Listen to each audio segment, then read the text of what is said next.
temptation. Oh, plantation.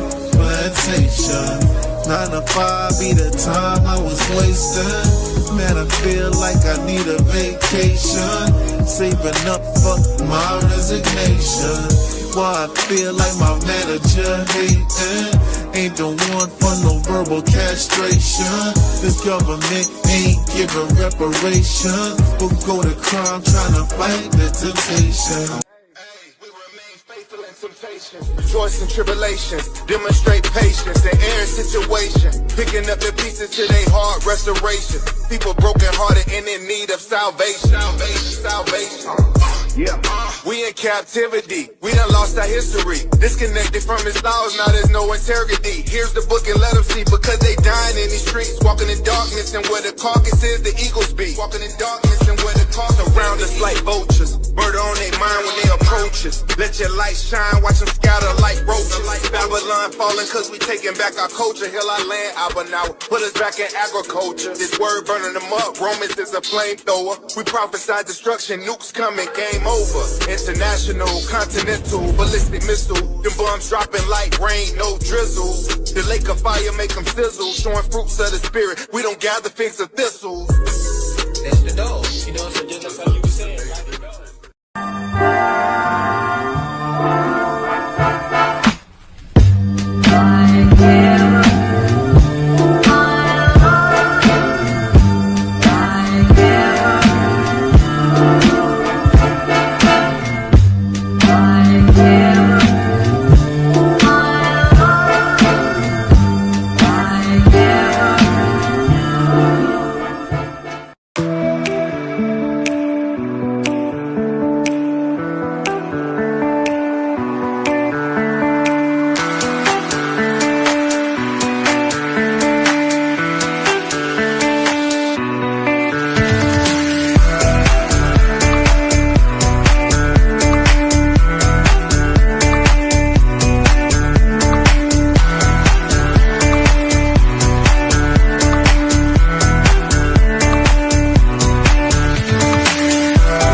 Hey, my name is Amani Bright Laws.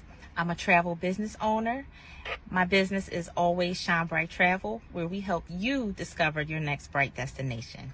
I want to talk to you really quickly today about becoming a travel business owner. Listen, if your passion is traveling, if your passion is exploring the world, if your passion is wanting to travel and explore the world, then you should become a travel business owner, okay? I have 2 easy ways to get started. Less than 1 minute, okay? The first way, up here, our website, travelagentworkshop.com. And please use my sponsor ID, Always Shine Bright, okay? The second way is a text code. Text the word workshop to the number 281-767-9711. And again, reference my sponsor ID, Always Shine Bright, okay? Listen. The workshop is free. It's a free 3-day workshop, which gives you all the information on how to get started to become a travel business owner. Okay. Any questions that you have will get answered within that workshop. Okay. So let me meet you on the money making side of travel, where you can turn your passion into your paycheck. Y'all know what time it is. It's your boy Chef D-Nail. Over here, guess who's cooking? Good cooking, good eating, good living. Y'all know how we do it every Sunday about this time, man. We're going to get straight to it. We got the chicken and dumplings, all right? We got the perch fish with the mac and cheese, with the yams, with the 5 cheese toast over here on the Texas side. And, of course, we got the world famous turkey tips, all right? We also got, on this one, we got the greens with the turkey tails, and we got the spaghetti. You already know what time it is, man. Hit the link, 773-992-4737 is the phone number to place your order every Sunday, all right? And you can hit us up on the Cash App to make payments at Guess Who's Cooking, the number 2, all right? You can hit the www.guesswho'scooking on the World Wide Web. You can catch us on Facebook Marketplace under Guess Who's Cooking, and of course on TikTok, man, at Guess Who's Cooking. Come on down, get your orders.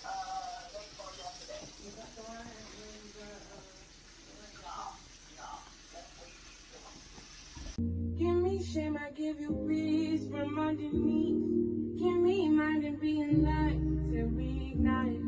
Can you open up the doors to let me in? Can you open up the doors to let me in? You could put the heart inside, don't tap my head.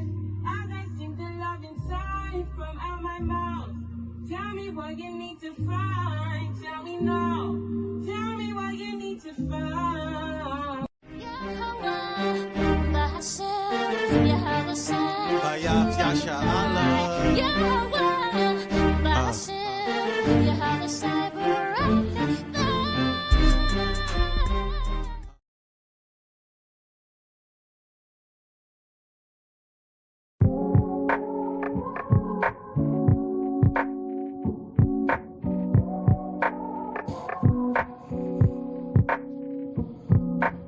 I know who I am today.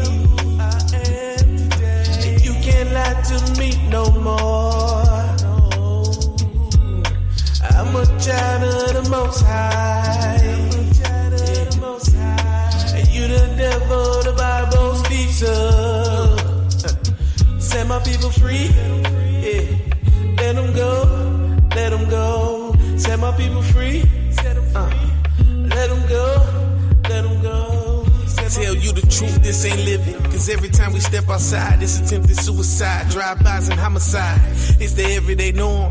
Welcome to the eye of the storm, where we at war from the day we born to the day we die. Surrounded in the flesh, drowning in these lies from these white guys with these evil eyes towards our own kind, committing genocide. Sliding down the block, then a Glock pop, another brother gone.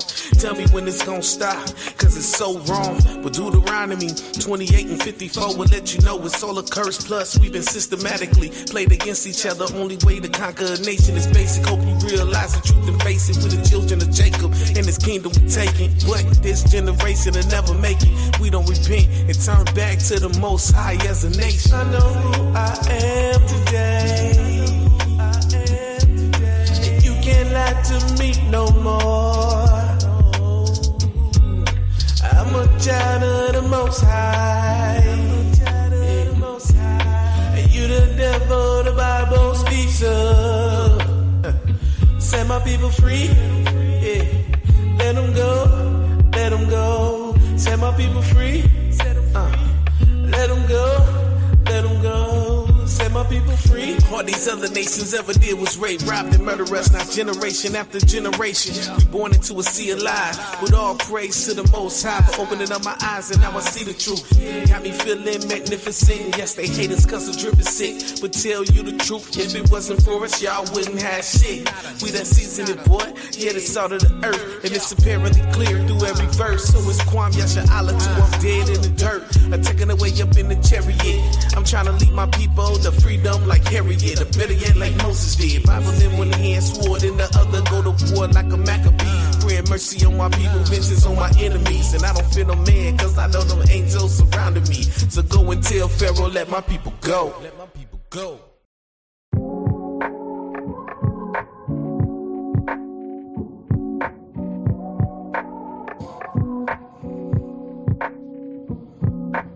I know who I am today. And you can't lie to me no more. I'm a child of the Most High. Shalom, shalom, shalom. Yehovah Shem Yahushua Barakatah. What's happening? All right, first and foremost, giving all praise, honor, and glory to Yahweh Hashem Mashiach Yahushua. Yahweh being the name of the Heavenly Father, Yahushua being the name of His only begotten Son, who the world ignorantly calls Jesus Christ. Kom Yasha'Allah, rise Israel. All right, the Israelites are the so-called blacks, Hispanics, and Native Americans scattered throughout the four corners of the earth.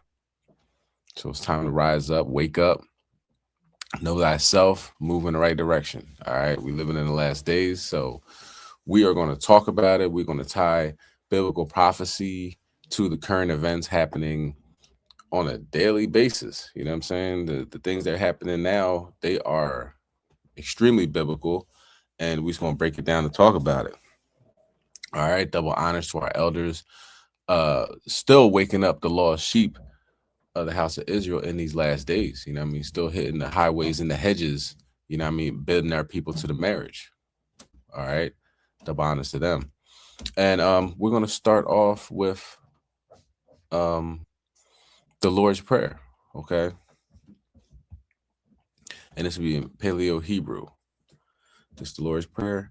Abanawa, Shabbat Shemayim, Kodash, Haya, Shemka, Yahweh, Malachaka, Thaba'a, Ratazaka, Aya, Aisha, Barataza, Kawa, Aya, Bashemayim, Natananawa, Lacham, Kau, Yawam, Wasalaf Nawa, Kabawaf Nawa, Kasalaf Nawa, Kabawaf Nawa, Wala'a, Thabi Nawa, Banasai 1, Abo, Hawashai Nawa, Mayan, Rai, Kaya, Laka, Hamalakwa, Wa'ala, Watapalaraf, Lawalamyam, Amen. All right. You know what I'm saying? After this manner, therefore pray ye.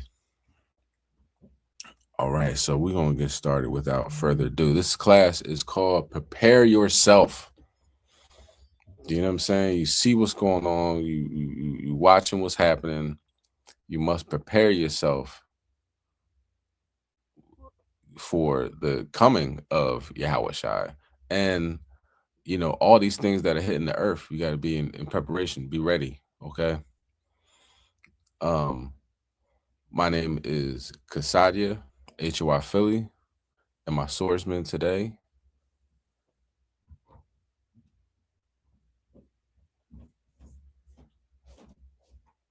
Khan, might have a little trouble. Khan's brother Yatsaf. HOI Philly. Good.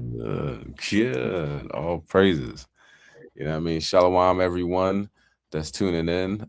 Be sure to put a like, subscribe, share, comment, all that good stuff. Get this algorithm moving in the right direction. All right. We also have to say Fair Use Act, Fair Use Act. This video is protected by the Fair Use Act. All right. We'll be showing some news articles and so forth. This is a class, a lesson, so it's protected by the Fair Use Act. Let's begin without further ado. Let's go to Isaiah chapter 34 and verse 16. It is amazing to see the Most High work. Do you know what I'm saying? To put all the puzzle pieces in place that we can see anyway on the surface. It's a blessing to be able to see these things, to experience these things. You know, the apostles was like, yo, when are you gonna bring the kingdom back to Israel? You know, like they wanted it back then. You know, this has been something that has been talked about for centuries, and we're able to see the amazing things that the Most High is doing, and seemingly like Esau doesn't even pay attention or see what's going on. Whether he does it or not, who cares? You know what I'm saying? But the fact that we can is a blessing. All right, go ahead, Ken. You can bring it out.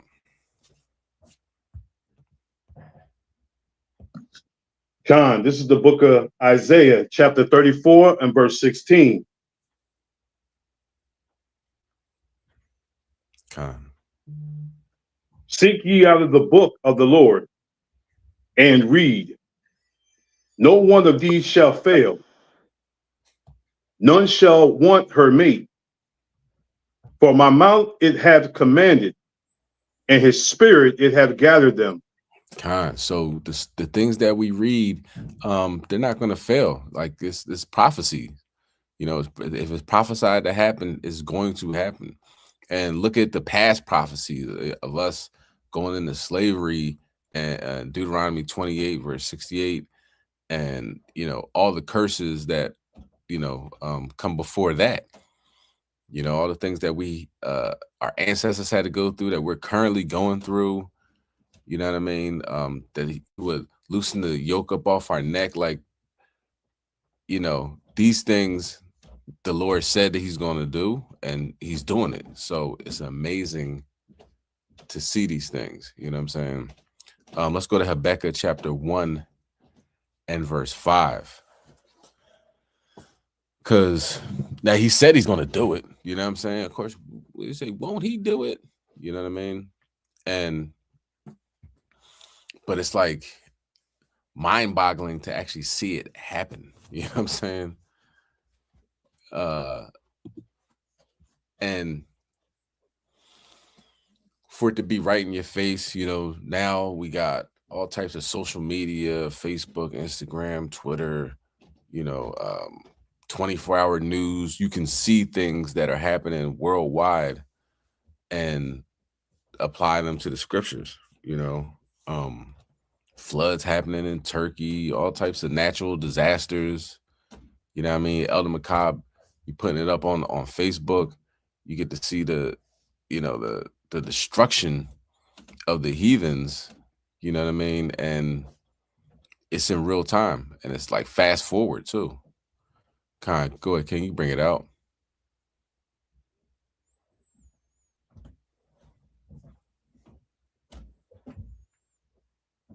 Oh, you on mute. This is the book of Habakkuk, Okay. chapter 1 and verse 5. Behold ye among the heathen, and regard, and wonder marvelously. For I will work a work in your days, which ye will not believe, though it be told you. Like you can read what's going to happen, and it doesn't hit until it's actually happening. You know what I'm saying? The most I can say, you know, he's gonna put the heathen in derision, and when you see it, it's like, damn, he wasn't joking. This is serious business. You know, look at the, you know, like Esau's kind of all over the place right now. You know, and if you are old enough, which I'm sure a lot of people are that are watching this, you know what I'm saying? You remember a time where Esau didn't catch no losses, man. He was batting 1,000, you know, other than, you know, Vietnam, but I'm not even old enough for that, you know what I'm saying? But for the most part, he did what he wanted, and nobody really would try to test him.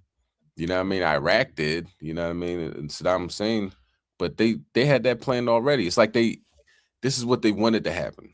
You know what I'm saying? They wanted to go into and same thing with Vietnam, like they want to go into wars and keep it going. You know, what's the point going on the war for 10 days if you know, if you're in like the military, you know, military industrial complex, you want that joint to be like 10 years because the government's going to keep on buying bombs and buying planes and buying all this stuff from you, and you just stay with a steady paycheck. You know what I mean? You buying more yachts and more mansions and Aston Martins and whatever, you know, Rolls Royces and all that.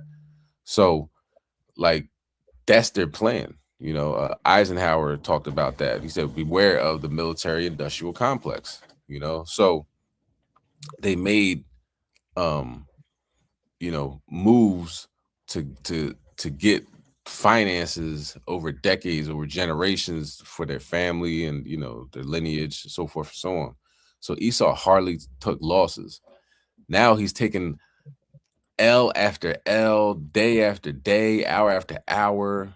You know what I'm saying? It's you know, people are secondhand embarrassed at the way that really love America. You know what I'm saying? They're like, oh, you're embarrassing us. You know what I'm saying?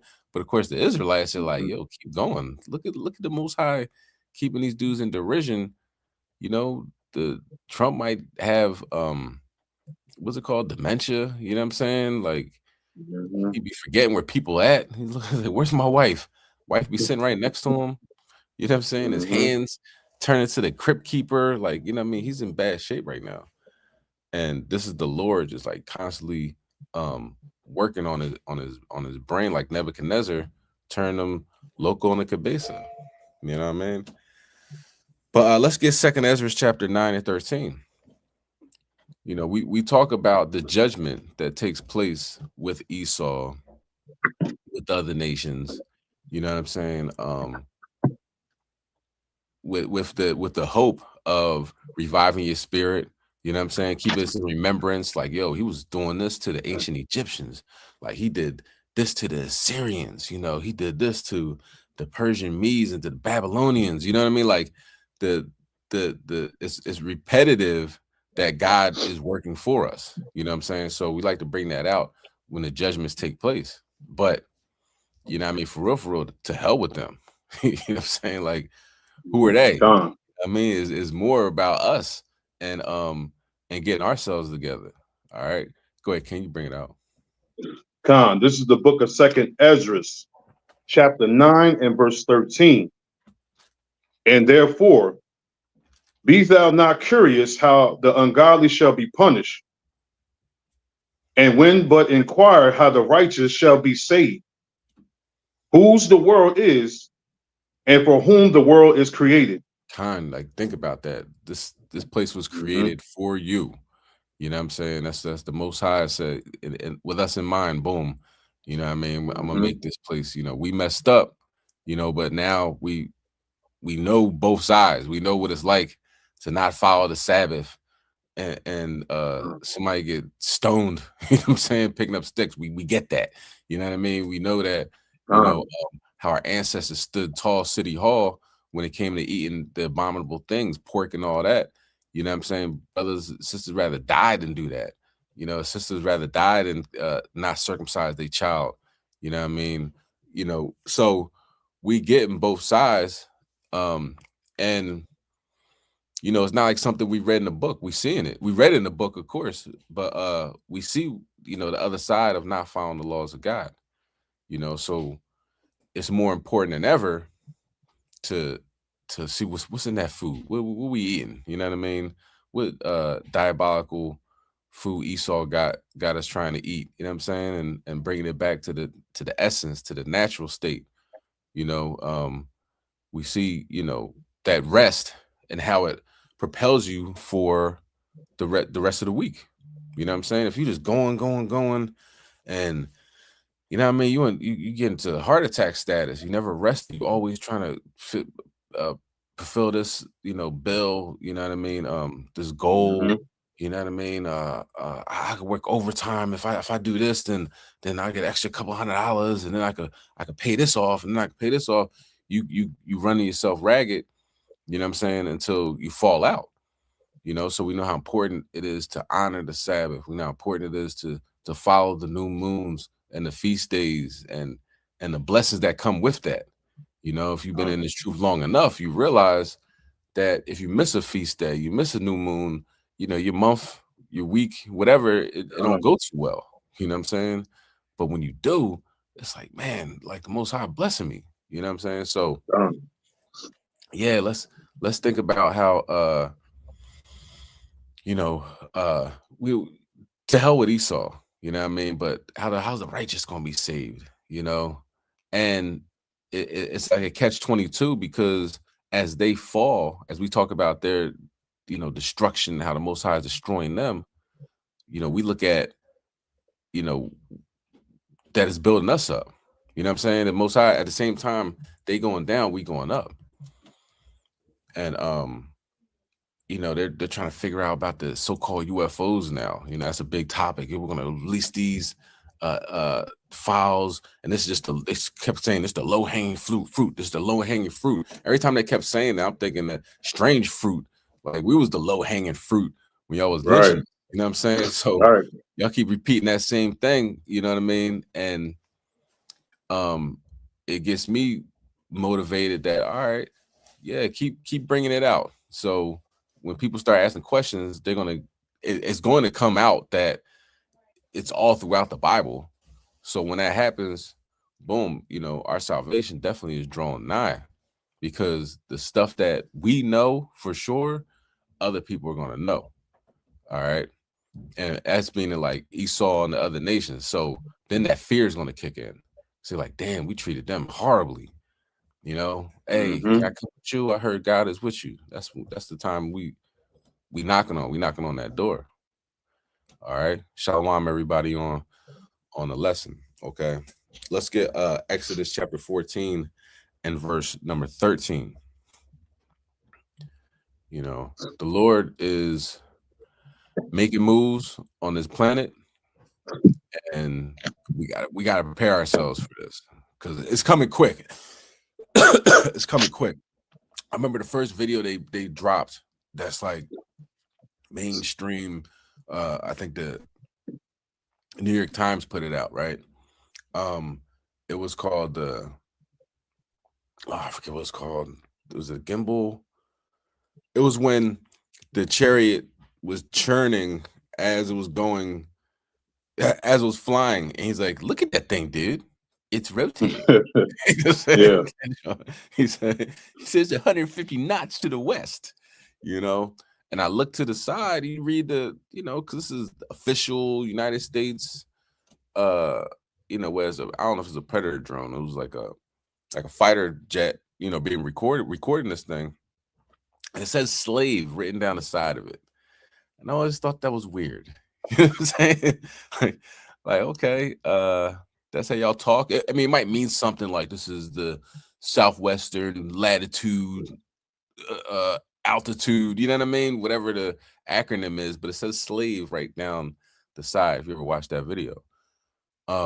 And whether Esau did on purpose, I don't know. But I know the Most High probably did. You know what I'm saying? Just keep in mind, like, I got y'all. You know what I'm saying? This information is going to come out, and they are going to be shaking in their boots when they realize what's going on.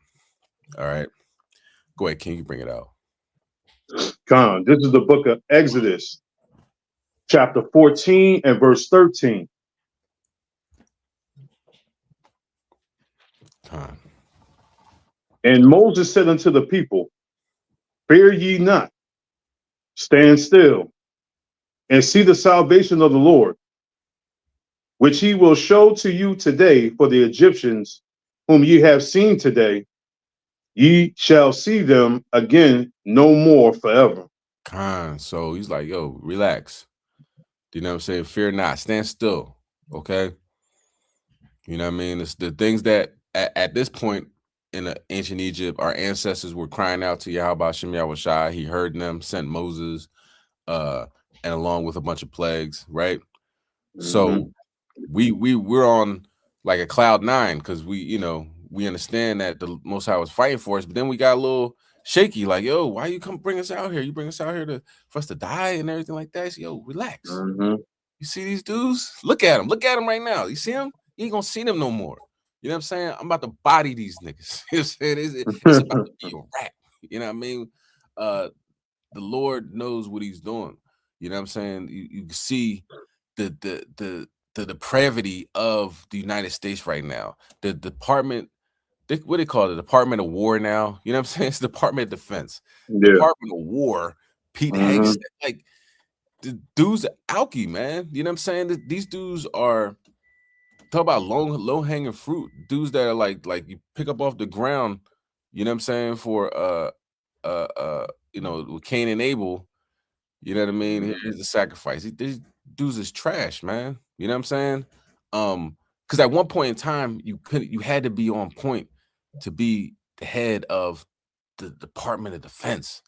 You know, you have you know, your finger on the pulse, on the button. You know, you can put 100,000 troops to war over here and 10,000 troops over the war in there. Man, the bull, like, you see him on the Hill when they interview him, he's just battling like a 4-year-old.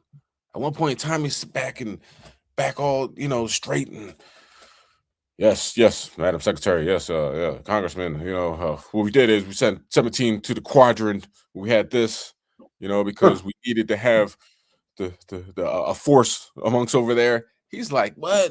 It looks like he's drunk. Like, bro, you just woke up, started drinking. You remind me of was it Denzel Washington in Flight, man? He's like, I'm drunk now. So I said, what? So I'm drunk now. You know what I'm saying? Yeah. He sounds like. And this is America. This is what is projected to America. Donald Trump went to China and he bought all these CEOs, one of them being Elon Musk. Elon Musk is a junkie, man. You know what I'm saying? He stayed tweeting stuff that he has to erase. He wakes up like, damn, I said that. Man, what a crazy night. He's over there as a delegation with the United States. You know what I'm saying? They had to pat him down and find his stash because he ain't go over there to sober up. This is what's happening in the United States. Kash Patel, the director of the FBI, he's making his own booze now. Do you know what I'm saying? He walks to people. He's like, "Hey, I got a bottle of whiskey for you." They're like, "It's 9 a.m." He's like, "It's 5 o'clock somewhere." This is what's happening to the United States, and I just want to say that I am very much enjoying this downfall. Okay, can you read verse 14? Verse 14. The Lord shall fight for you, and ye shall hold your peace. So the Most High is fighting for us. Okay. Now, what we gotta do, we gotta prepare ourselves. You know, we gotta make sure that we on point. Right. Okay. Let's not aim to be like Kash Patel. You know what I'm saying? Drinking at 9 a.m. Let's not aim to be, shooting up like Elon Musk. You know what I mean? It's time to put that stuff on the back burner and to come back to these law, statutes, commandments, reading this Bible, leaning on Yahweh Shem Yahushai. Let's lean on God. We all got problems, but let's lean on the Most High. He will help us. With them, he's destroying them. Okay. Can you read verse 15? Verse 15. And the Lord said unto Moses, wherefore criest thou unto me? Speak unto the children of Israel, that they go forward. Yeah, Most High, like, yo, don't look. I got this. I'm taking care of this. I will fight for you. Don't. You stay coming to me. Look, talk to the people. Tell them to go forward, man. And that's what we're talking about. It's like, yo, prepare yourself. You see what's happening. It's already in motion. It's in motion. The motion is so smooth. It's so amazing to see. The way the Most High is setting this up. Russia, we're gonna talk about that. Russia, they just tested their Satan 2. It's just for America. That bomb called Satan 2 is strictly for America. They don't have to worry about nothing else. This is the bomb, the United States of America. They tested it and they said, we're happy with this. We're good. So how much more information? We're going to talk about it because there's a lot of stuff going on still. But how much more information do you need? You know what I mean? That this is it. We'll see. Let's go to Isaiah 62, verse 7. All right. Isaiah 62, verse 7, because the Lord's like, yo, cry out to me. You know what I mean? You watchmen, but keep in mind, look, you got to keep moving forward. Don't backtrack. Don't say, hey, let me go back to Babylon. I had a good job in the United States, man. I was doing good. I had air conditioner. I used to go to Applebee's once a week. You know what I mean? I actually like this place. He said, don't backtrack. Don't turn around like Lot's wife, man. Keep moving forward. What do you think the kingdom's going to look like? If you happy about Applebee's, you know what I'm saying? You like Uber Eats. Man, I had Uber Eats 2 times a week in Babylon. What is the kingdom going to look like? So let's just keep moving forward, man. Go ahead, King. Bring it out. This is the book of Isaiah, chapter 62 and verse 7. And give him no rest till he is established, until he make Jerusalem a praise in the earth. Give him no rest. You know what I mean? To establish, so Jerusalem is established. You know what I mean? So that's when our prayers come in. Lord, get us out of here. Most High, lift us up. Send your son back, Baba Kashar. You know what I'm saying? It's a constant prayer to get the hell out of this place. You know what I'm saying? And he's saying it. This is the word of God. This is God saying, yo, you can make sure you you know, you give me an earful until I my covenant is complete, until I do what I said I was going to do. It's pretty much what he's saying. It's the word of God. All right. So let's get into what's happening. We're going to talk about, the first video. They're preparing. That's the thing. Esau's prepared. Esau knows, look, this is it. You know what I'm saying? We got our bunkers ready. We got this, then the third. We ain't got no bunkers. I know I ain't got no bunker. You know what I mean? So me neither. Me neither. I'll run into my basement, and what's that gonna do? You know what I mean? This we ain't got that. We either we do what God says, or we ain't gonna make it. Okay. And not to say Esau's gonna make it. We all know he's gonna be dragged out of those bunkers. But what I'm saying is he's preparing. We gotta prepare. All right. So let's see what they're doing.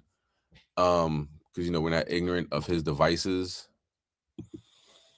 And they're preparing for a mass slaughter. So let's prepare to make it into the kingdom of heaven and take this place. All right. Let's go. People are like, wow, this is a bit scary. It's completely new territory. I mean, will we still need humans? Not for most things. We'll decide. Yeah.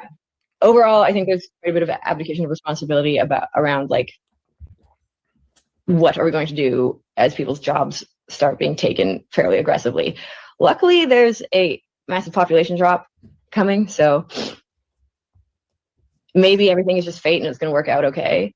But I feel like we might get like very, very, very good AI across every pillar of art before there aren't any more people to make art. So you wrote, we appreciate power. Torture this atomic analogy.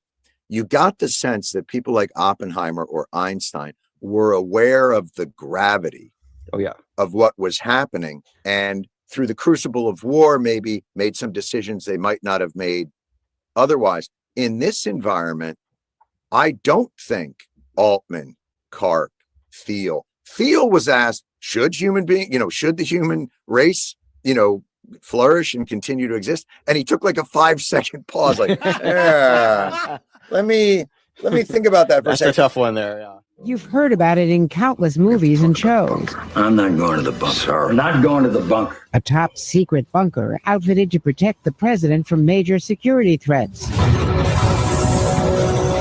Now in real life. As the controversy continues around President Trump's demolition of the East Wing of the White House to make way for a new grand ballroom, there's fresh talk about what's happening underground. That bunker was bulldozed along with the rest of the East Wing. NBC News can report that it will be rebuilt and upgraded, according to one former White House official and 2 sources familiar with the East Wing renovations. A White House spokesman declined to comment in response to questions about a new presidential bunker. But as declassified documents reveal more about these underground facilities, they raise as many questions as they answer. How many exist? What's their true purpose? And are there connections between them that we're not being told about? So let's dig into the evidence. Let's start with what we know for certain. America has several massive underground facilities that have been acknowledged by the government. Perhaps the most famous is the North American Aerospace Defense Command, or NORAD, which is buried inside Cheyenne Mountain in Colorado. Constructed in the 1960s, this underground complex was designed to withstand a direct nuclear strike, and it's built in the middle of the country on purpose. The facility consists of 15 3-story buildings mounted on springs that would absorb the shock of a nuclear blast. These buildings sit inside a massive cavern carved from solid granite. During the height of the Cold War, over 1,800 personnel worked inside the mountain on a daily basis. Can you imagine? Inside of a mountain, 1,800 people monitoring for potential Soviet attacks. That's what they did all day long. While NORAD's operations have partially relocated to Peterson Air Force Base, the Cheyenne Mountain Complex remains operational as an alternative command center, ready to activate in moments of crisis.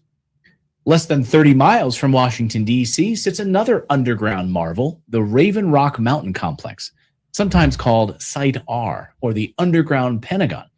Built inside a mountain, near the Pennsylvania-Maryland border. This 650,000 square foot facility serves as an emergency operations center for the Department of Defense. Now, construction began in earnest back in 1951, and like the NORAD complex, it was designed to withstand a nuclear apocalypse. So only the elites would survive. You and I would be vaporized. Now, inside Raven Rock are all the necessities for running military operations: communication centers, conference rooms, and a self-contained power system. The facility can support about 1,400 people for an extended period of time, allowing military leadership to maintain command and control, even if Washington, D.C. is totally destroyed. Though many details remain classified, we know that Raven Rock continues to be maintained and upgraded as part of America's continuity of government plans. In the case that the President of the United States and the entire cabinet is wiped away, who would run things? It would be the military. Perhaps even more critical to government survival is Mount Weather Emergency Operations Center in Virginia. This underground complex would serve as the evacuation site for the highest level of civilian and military officials in case of a national disaster. It would house the president, house the Supreme Court, and other key leadership. Mount Weather is operated by FEMA, the Federal Emergency Management Agency, and features underground offices, has full dormitories, a full hospital. And above ground, the 434-acre facility includes training areas, a fire station, and even an entire police force. What's particularly interesting about Mount Weather is how it's designed to function as a genuine underground city. It has reservoirs for fresh water, power plant with multiple backup generators, advanced air filtration systems. There are even dormitories that could house hundreds of officials. And during the 9/11 attacks, guess what? Many congressional leaders were evacuated to Mount Weather, demonstrating its continued importance in emergency planning. One lesser-known facility is the Greenbrier Bunker in West Virginia, a place that I know well. I spent a lot of time in West Virginia as a young reporter in Bluefield, West Virginia. For decades, this massive bunker lay hidden beneath the luxurious Greenbrier Resort, unknown to the public, until it was exposed by the Washington Post in 1992. It was built during the Eisenhower administration, and its 112,000 square foot facility was intended to house all 535 members of Congress in the event of a nuclear war. Perhaps most fascinating was its cover. The facility was hidden right in plain sight, and that's my point. How many of these exist that are sitting in plain sight? It was designed and disguised as an exhibition hall and maintenance area for the resort. Government staff posed as TV repairmen, regularly maintaining the bunker's equipment while pretending to be servicing the hotel's televisions. After its exposure, the bunker was decommissioned and is now open for tours, one of the few such facilities accessible to the public. These known facilities represent just the tip of the iceberg. We all know about these. Declassified documents suggest dozens of similar installations were constructed across the United States, many of which remain operational and classified. What's particularly noteworthy is how these aren't merely bunkers. They're fully functioning underground cities designed for long-term occupation and governance. The question is, how many more exist that we have no idea about? If underground cities exist, then logically, there must be ways to reach them quickly, especially in emergencies. This brings us to one of the most persistent claims about America's underground infrastructure, the secret subway systems that are connecting important government facilities all across the United States, never having to jump on the interstate highway system and sit in traffic. We know for certain that Washington, D.C. has an official underground transportation system that's used by government officials. Regarding this project that are frankly of top secret nature. Adding, we're making necessary security enhancements as part of the construction. The space was called the Presidential Emergency Operations Center, or PEOC. And where's the PEOC? For your information, miss, it's the one room in the house that no one knows the location of. WikiLeaks says it's under the East Wing. And though it's a constant presence in pop culture, it's not really talked about publicly. Its mere existence seldom confirmed by officials and seen rarely in White House photos. Captured every once in a while, though. You can see former Vice President Dick Cheney and Secretary of State Condoleezza Rice in the bunker on 9/11, along with other top White House officials. President George W. Bush was there later, according to photos from the National Archives, before his address to the nation. We're not talking about the Situation Room, which is available 24/7 and used regularly for secure meetings. According to the White House Historical Association, President Franklin Delano Roosevelt ordered the construction of the secret underground bunker in 1941 in case of emergency after the attack on Pearl Harbor. The East Wing was expanded on top. Fast forward 80 years, President Trump went down there during his first term in June of 2020 as protests erupted near the White House in response to the killing of George Floyd. The president confirming he went, but disputed, reporting it was due to the protests. And I went down during the day, and I was there for a tiny, little short period of time, and it was much more for an inspection. You might remember this moment in the aftermath.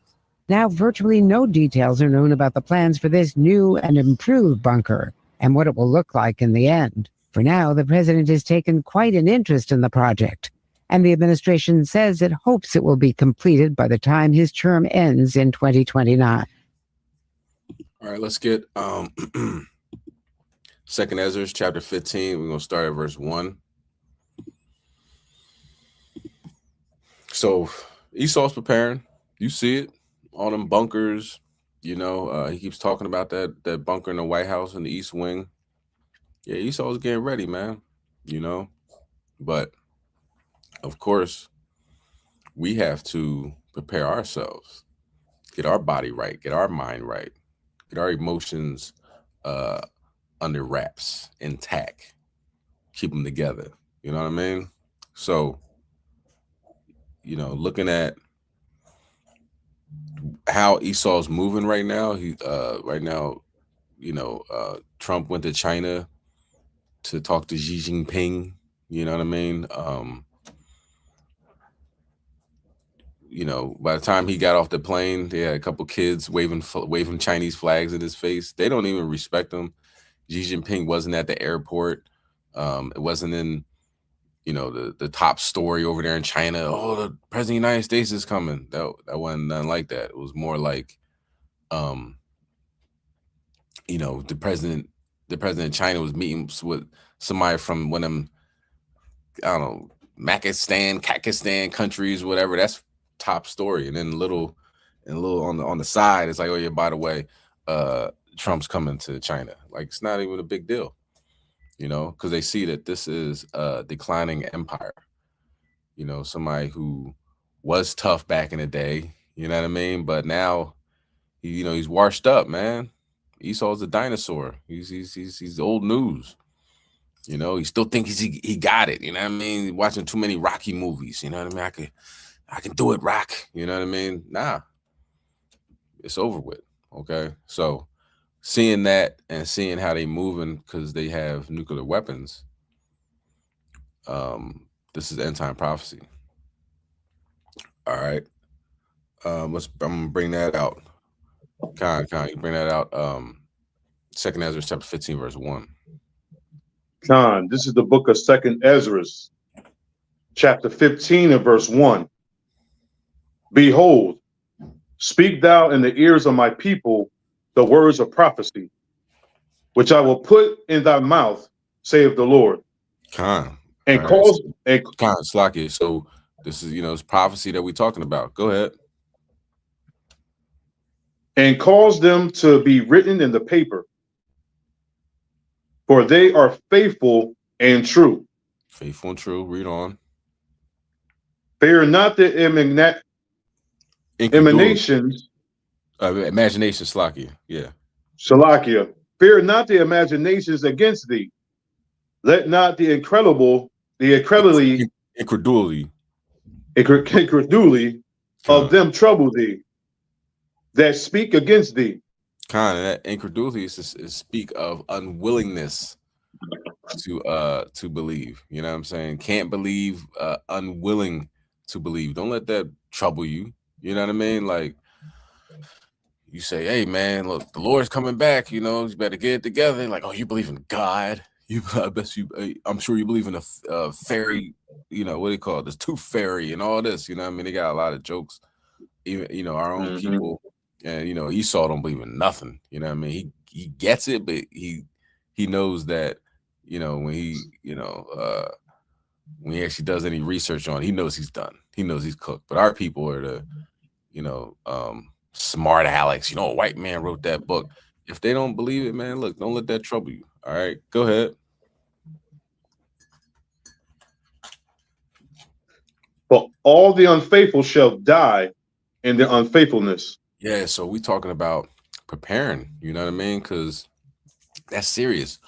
It says all the unfaithful shall die in their unfaithfulness. That's a lot of death, man. Just people we see at camp, you know what I mean?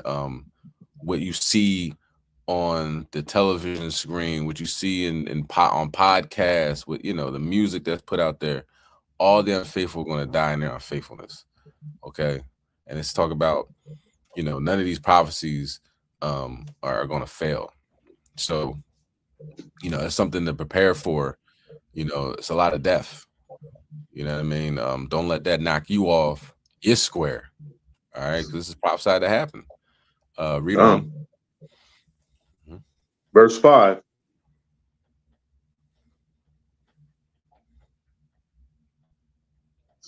Behold, saith the Lord, I will bring plagues upon the world, the sword, famine, death, and destruction. You can see how famine can occur. At one point in time, we didn't have access to the tools we have. Not saying the tools we had before wasn't good, but you can see what's happening across the world. You know what I mean? You can see that if this land mass didn't have a lot of snow during the winter, then it's not gonna melt in the spring and cause the rivers to rise, and be able to overflood his banks, like the Euphrates overflood his banks, and it gives water to all the surrounding areas and so forth and so on. If stuff like that doesn't happen, then you're gonna get famine. And if it doesn't happen for years, the weather modification tools the United States dishes out to other countries gets blown up, like it said in Iran. It got blown up, and all of a sudden there's just gushes of rainfall happening in Iran now, and snow and this, that, and the third. If these things happen over a long period of time, you get famine. And even with the Iranian war, if they destroy this desalination plants over there in the Middle East, where they get all their water from, Dubai and all these other places, if Iran destroys them, then that place is a ghost town. You ain't got no water, you ain't got no life. It's time to go. So you can see it playing out from the plagues that the Most High is distributing over the world. The sword. Iran has so many crazy missiles that they invented because they couldn't get it from the United States. Everybody else just buys it from the United States. Iran got sanctioned a long time ago. They're like, man, we got to do it ourselves. So what the Persians do? They did it themselves. And, it bypasses a lot of missile defense systems over there in the United States. So that sword is flying. You know what I mean? Death and destruction is here. Can you read verse 6? Verse 6.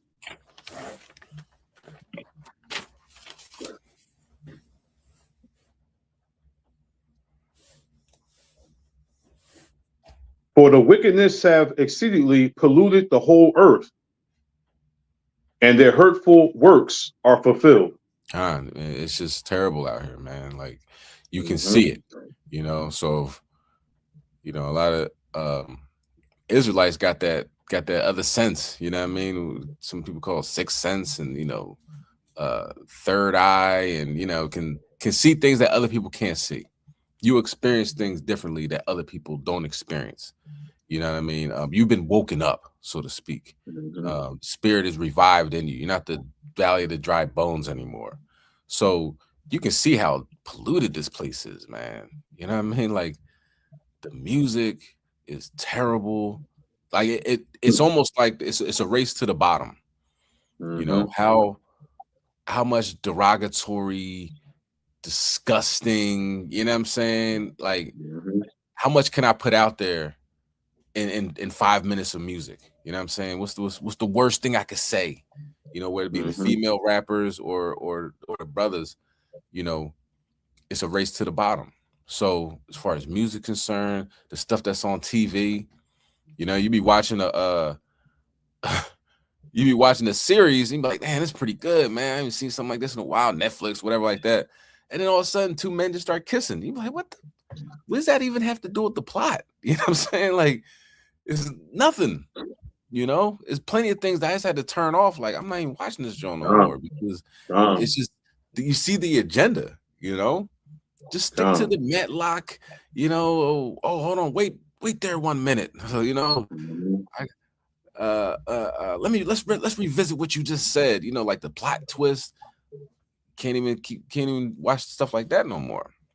And you know, as far as what you see online, people getting killed for, like, you know, just the minimalist things. You know, people you know, a look. You know what I'm saying? A traffic dispute. People are willing to throw away their entire life off of that. Like, never seeing the light of day. You know what I mean? Going into a dirty, disgusting, sweaty, cold prison for the rest of their life because somebody cut you off in traffic. So it's just getting bad. You know what I mean? I mean, it's not getting bad. It's getting worse. It's already bad. You know what I mean? So we see that. And, you know, we just definitely got to prepare ourselves even more, seeing that this place, it can't last like this. Everybody's going to be dead, you know? So let's see what's happening in Russia. Let's take it to the international stage. All right. Like I talked about earlier with the Satan 2. It's here, you know. Play with them if you want. They would slack you.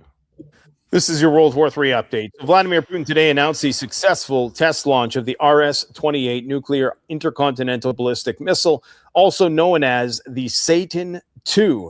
Finally, they were able to achieve a successful test launch of this weapon, which is solely made for the purpose of attacking Washington. That's what people need to understand here. This is not going to be used in some futuristic war with the Russians and the Chinese.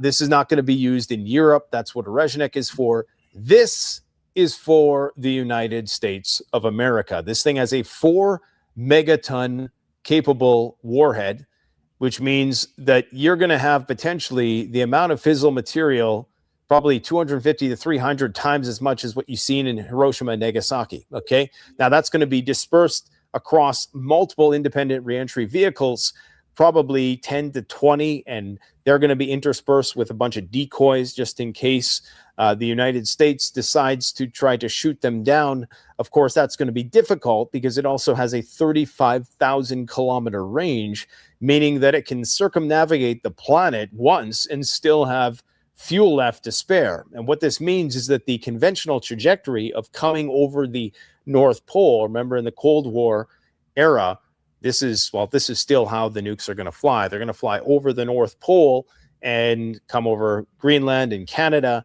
and they're going to fall on the East Coast and on the Minuteman missile silos, on the air bases and things of that nature. Well, now you can go through the South Pole, and because most of the radars and the air defense systems are calibrated for the North, obviously that's going to change now, or it's going to have to anyways. This is partly why they're going to spend trillions of dollars on the Golden Dome in an attempt to counteract this. So this creates a pretty significant vulnerability. Now, the question is, why is Vladimir Putin announcing this now? Well, because the war with Russia and Ukraine is not going so well. Today, Donald Trump was asked by reporters, would he be willing to relinquish control of the Donbass to the Russians? And he categorically said no. Okay, so this, of course, is a precondition for the Russians to have the Donbass in its completion under their control. Interestingly, we also had another bad omen for the Russians. This is it's kind of like a tourist attraction, like a Potemkin Kremlin, if you will. It's a Kremlin. I guess the word Kremlin is like a fortress, a castle, like a Russian castle, so to speak. And the Kremlin that most people think of when they hear the word is in Moscow. This is a tourist attraction, Kremlin, which is made out of wood, and apparently it's burning down. So who knows who did that, but it seems like very symbolic, if you ask me. Okay, so the Russians are getting ready to do a major attack on Ukraine.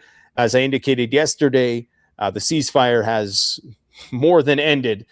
In fact, the Russians are getting shellacked once again by Ukrainian drones. Apparently, they're getting ready to do some big offensive in Zaporozhye or Kherson, plus a major air offensive that's going to be taking place tomorrow night using a combination of drones and cruise missiles and ballistic missiles and all the usual stuff.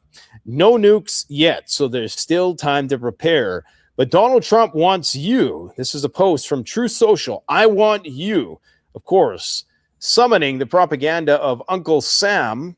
He wants you to probably join the military, okay? And as I've predicted, I was the first to predict this many months ago, that indeed the entire purpose of what we're seeing right now in terms of the mobilization, the militarization of the police forces, and the streamlining of the selective service, and all the measures that they're surreptitiously putting into place to make the military draft easier when it finally does happen to partake in the forever war that will be likely starting in Iran after Xi Jinping's visit.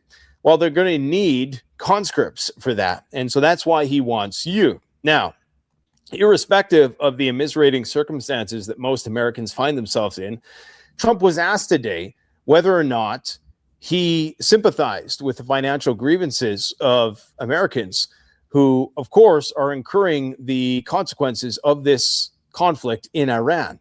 And here's what he had to say to that reporter, even to my surprise. Okay, this is one of those, you remember when Anthony Blinken was listening to Joe Biden talk and Joe Biden accidentally called Xi Jinping a dictator and Blinken cringed and it turned into a meme?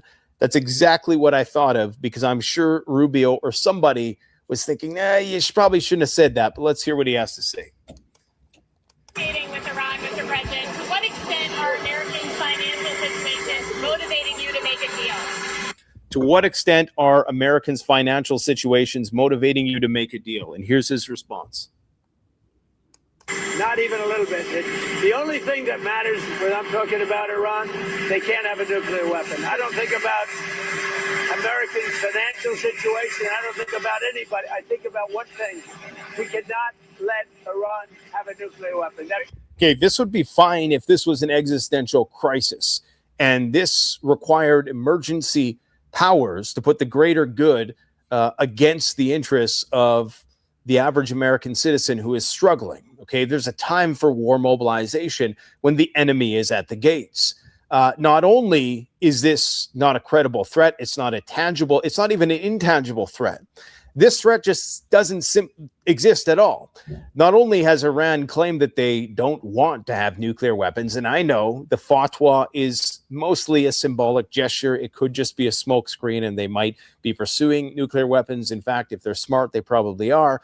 But even if they had a nuclear weapon, the notion that they're going to put it on an ICBM, assuming they even have that technology at all, send it over to the United States when Iran has never once attacked the continental United States for a terrorist attack ever. Okay, the fact that the idea that they would break that and use a nuclear weapon on the United States and that this poses an existential risk to us here in North America is one of the most asinine suggestions. And because he repeats it over and over again, what is that saying? You know, you got to repeat the lie over and over again. That was like a Goebbels propaganda technique, is that you want to just keep repeating the lie, no matter how absurd, just keep repeating it over and over and over again. And eventually, even the people with an average IQ might start to parrot your concerns.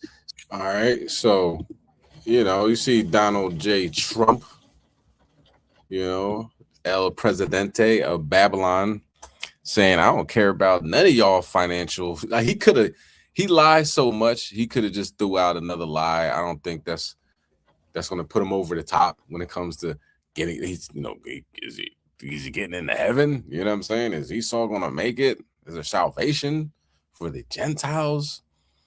I don't think that one lie will get him over the top, you know what I mean, as being a diabolical person. He is. It's naturally, it's how he is. But he can't even lie. Like he's like, why even lie to you? I don't care about your finances. And he said it a few times about gas prices like that. That's not keeping me up at night, you know? Yeah, I'm from Manhattan, man. You know what I'm saying? You see these buildings that I own. My dad gave me a small loan of $1 million. You know, he died. It was like $500 million. He's not worried about us. You know what I'm saying? Or the average Joe, so to speak. You know, that's just the way he is. You know, Esau, like, yeah, man, let him eat cake, man. You know, and that's a famous last words. Because the people,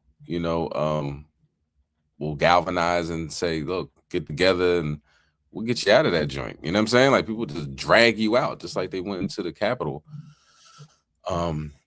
Or during the George Floyd protests and he ran into the bunker, you know what I'm saying? He's like, oh, I wasn't there for that. I was just testing it. I was just looking at it. No big deal. But yeah. Trump is something, man. Yeah. Something wrong, man. Con. Yeah.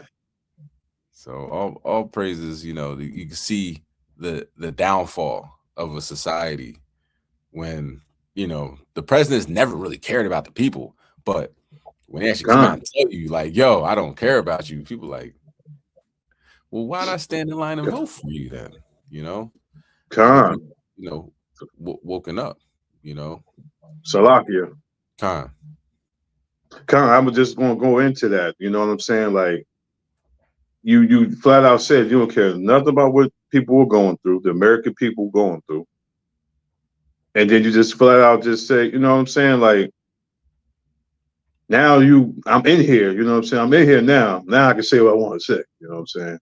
Yeah. Make America great again. And how great are you? What are you doing? Right. Make his can't trust friends. Con. Yeah, and somebody said this. He was like, look, it doesn't matter. People will have $8 gas as long as it means black people can't vote. Or like, you know what I'm saying? If we can balance it out of I am so broke right now, my mortgage is due, bills is due, but them niggas right now are, you know what I mean? We got our foot on their neck. I'm all for it. If I can walk around like Chud and call people niggas, then I can live with myself now. You know what I'm saying? I gotta make mud pies, but as long as they ain't doing good, that's a deep hatred, man. These people got a deep hatred of us, and it's all good because that hatred, like I think it was Ezekiel 35, I think. I gotta look, I'm not sure, or Isaiah talking about their hatred towards us is going to be Most High is going to use that against them. You know what I mean? Let me see. I think it might be in Ezekiel 35. Yeah. Can you get Ezekiel 35 and 11? All that hatred is going to be, that they give to us. Most High going to use it against them and destroy them. And I got Salakia too. I got a short story too, Ken. I just found out like yesterday. Con. Wickedness, man. Base men. Base men, man. Man.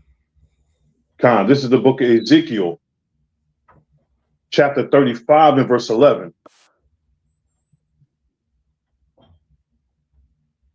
Therefore, as I live, saith the Lord God, I will even do according to thy anger and according to thy envy, which thou hast used out of thy hatred against them. And I will make myself known among them when I have judged thee. Con. So yeah, all praise to Yahweh Shem Shai. Keep up that. I like that hatred and energy that they give off, because it keeps Jake on their toes. You know what I'm saying? A gift destroys the heart. They give us reparations. They be like, oh, you call me nigga, you can do whatever you want. You know what I'm saying? I'm balling right now. You know what I mean? I'm nigga rich. You know, but them keeping that foot on their neck is like, all right, I'm gonna lean on you. How about Shemal Shai? I don't care about their money. I don't care about their possessions, their gold, or nothing like that. You know. Let's get them out of here. So we move in the right direction, you know. Khan, can you want to bring out the story? Yeah, Khan, I was gonna bring out this. It was an older Jake that I ran into yesterday, and he was saying that he has an older mother that lives in like a real white town that's in Atlanta, Georgia, and it's around voting time, I guess, for councilmen or mayors or whatever, the local voting. And he said that his mother is about 90 years old and she lives by herself. So, you know, they old school. So when they go to vote, you know, they go downtown and drop the ballot off. He said his mother got down there, went to go drop the ballot off. And when she handed the ballot in to, you know, drop it in the box, you know, the infamous, you know, got pictures with Martin Luther King, everybody, but you know, that's what she thinks she's about to go through. And the brother said that they took the ballot from his mother, opened it up and said, hey, thank you for voting, and gave her one of those, you know, one of those stickers that you say that I voted. Really? Yeah. Did they put it in the box or anything? They put it in the trash? No, because you know, at that point that is invalid, because it's supposed to be, you know, sealed up, dropped in the box, and then you go through it and you know, open it up. Okay, this one's for this is for that, this one's for this person. But yeah, it's this grimy, man. Esau's the devil, man. Con. 90 years old, man. Took advantage of the old lady. You know what I mean? So That's wild. And that's the plan, right? So this is with the voting, you know, gerrymandering different districts and everything like that. It's just like you know, our vote don't matter no more. Like the way they cutting it up, they're like, you know, yeah, y'all can vote for all the Democrats you want. Is, you know, it's not gonna push the envelope one way or another. You know what I'm saying? And probably people have to go, you know, they might make it difficult to vote. So this is when people say racism doesn't exist, this is like, it's institutionalized. This is in the fabric of society. Like however you look at it, and the education, the job market, you know, the policing, you know, however you look and you move in America, race matters, and they make sure that they make laws to disenfranchise us while propping them up. If they were so great, then they wouldn't have to do that. You know what I'm saying? We'll definitely shine because we Esau. We our Yamin don't stink, so we're good. But they have to prop themselves up. Lord forbid, you know what I'm saying? God forbid, what's it called? The critical race theory, that they children learn what their ancestors did, you know, or continue to do. You know, they're like, oh, we can't have that. But our children had to go through it. Like this is, you know, they have no choice but to get critical race theory on the go, you know. So yeah, they got a lot to pay for, man. You know, they got a lot to pay for, and we gotta prepare ourselves. All right, let's get Shalom everybody on the stream. Shalom, everybody. You know, make sure you like, share, and subscribe. Bubba Shaw. Let's get 2 Peter chapter 3 and verse 9, because as you can see, they had Shalom. As you can see, they had tested the Satan too. and it's good. You know what I'm saying? It wasn't a concept. They had it, but like the hypersonic missiles, it wasn't in the arsenal, so to speak. You know what I mean? Like, yeah, we got it, but we can't just put it out on the ship and use it because it has to be tested more, this, that, and the third. So now the Satan 2 is tested, man. That joint just breaks up into a whole bunch of little nuclear missiles. The defense system, the entry is unstoppable. The missile defense systems can't touch it, and it's just going to nuke damn near the United States. And that's just one. How many do you think they have? You know what I'm saying? If they got 10 of them, it just lets you know. This is when it talks about a lake of fire. You know, one to California, one to Washington, D.C., put one in the middle. This place is going to be done, man. And then that's just one country. Don't forget about China, North Korea, Iran. Iran they're like, we don't even need nukes. You see my big homie got the nukes. We got the missiles that destroy your military base. Yeah, it's collapsing, man. Khan, you bring it out, King. Khan, this is the book of 2 Peter, chapter 3 and verse 9. Khan. The Lord is not slack concerning his promise, as some men count slackness, but is long suffering to usward, not willing that any should perish, but that all should come to repentance. So that idea, like, oh, what's going on with your God? How come he ain't cracked the sky? Just, scoffers and stuff like that.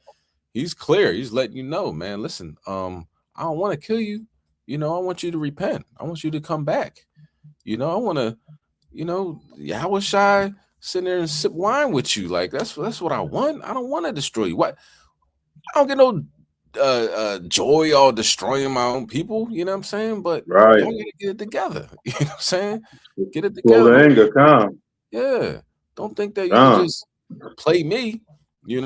I did all this. I knock all this over, man. You know what I'm saying? Like, don't play with me, So so let's tighten up. All right. Go ahead, read verse 10. Verse 10.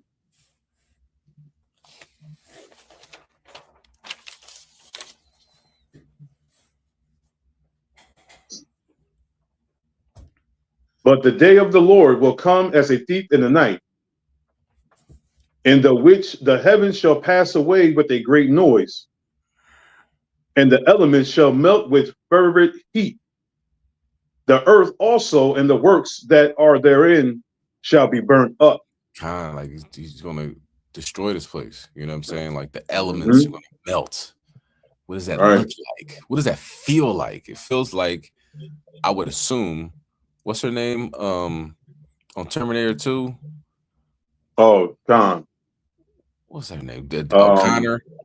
O'Connor, yeah. O'Connor, you know what I mean? Sarah O'Connor. Yeah, sitting on a gate and just turning into dust. It didn't look like a good time. Didn't look like it was fun. Didn't look like it felt good, So hey man, let's tighten up. Honor the Sabbath and follow these lost edge commandments. Prepare for that time to happen. And there's no going back after that. They say you can't put the bullet in the gun. They're not these missiles, these arrows that be shot over here into America. There's nobody that can stop that. You know what I'm saying? Once those plagues are unleashed on the earth, once those arrows are in the air, they're not returning back to the shooter. So there's no sorry after that. It's you're done. You know what I mean? So let's prepare for that day. All right. And let's get international. Let's go into the universe. All right. Let's take a trip to the solar system and what's going on in the sky. All right. Matter of fact, you get Isaiah chapter 30 and verse 26.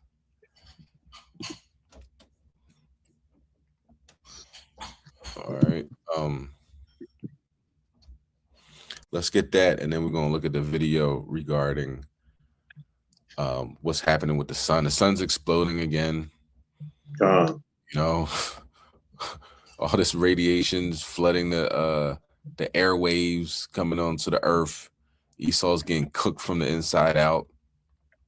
You know, it seems like it's changing people's you know, their spirit, disposition, whatever you want to call it.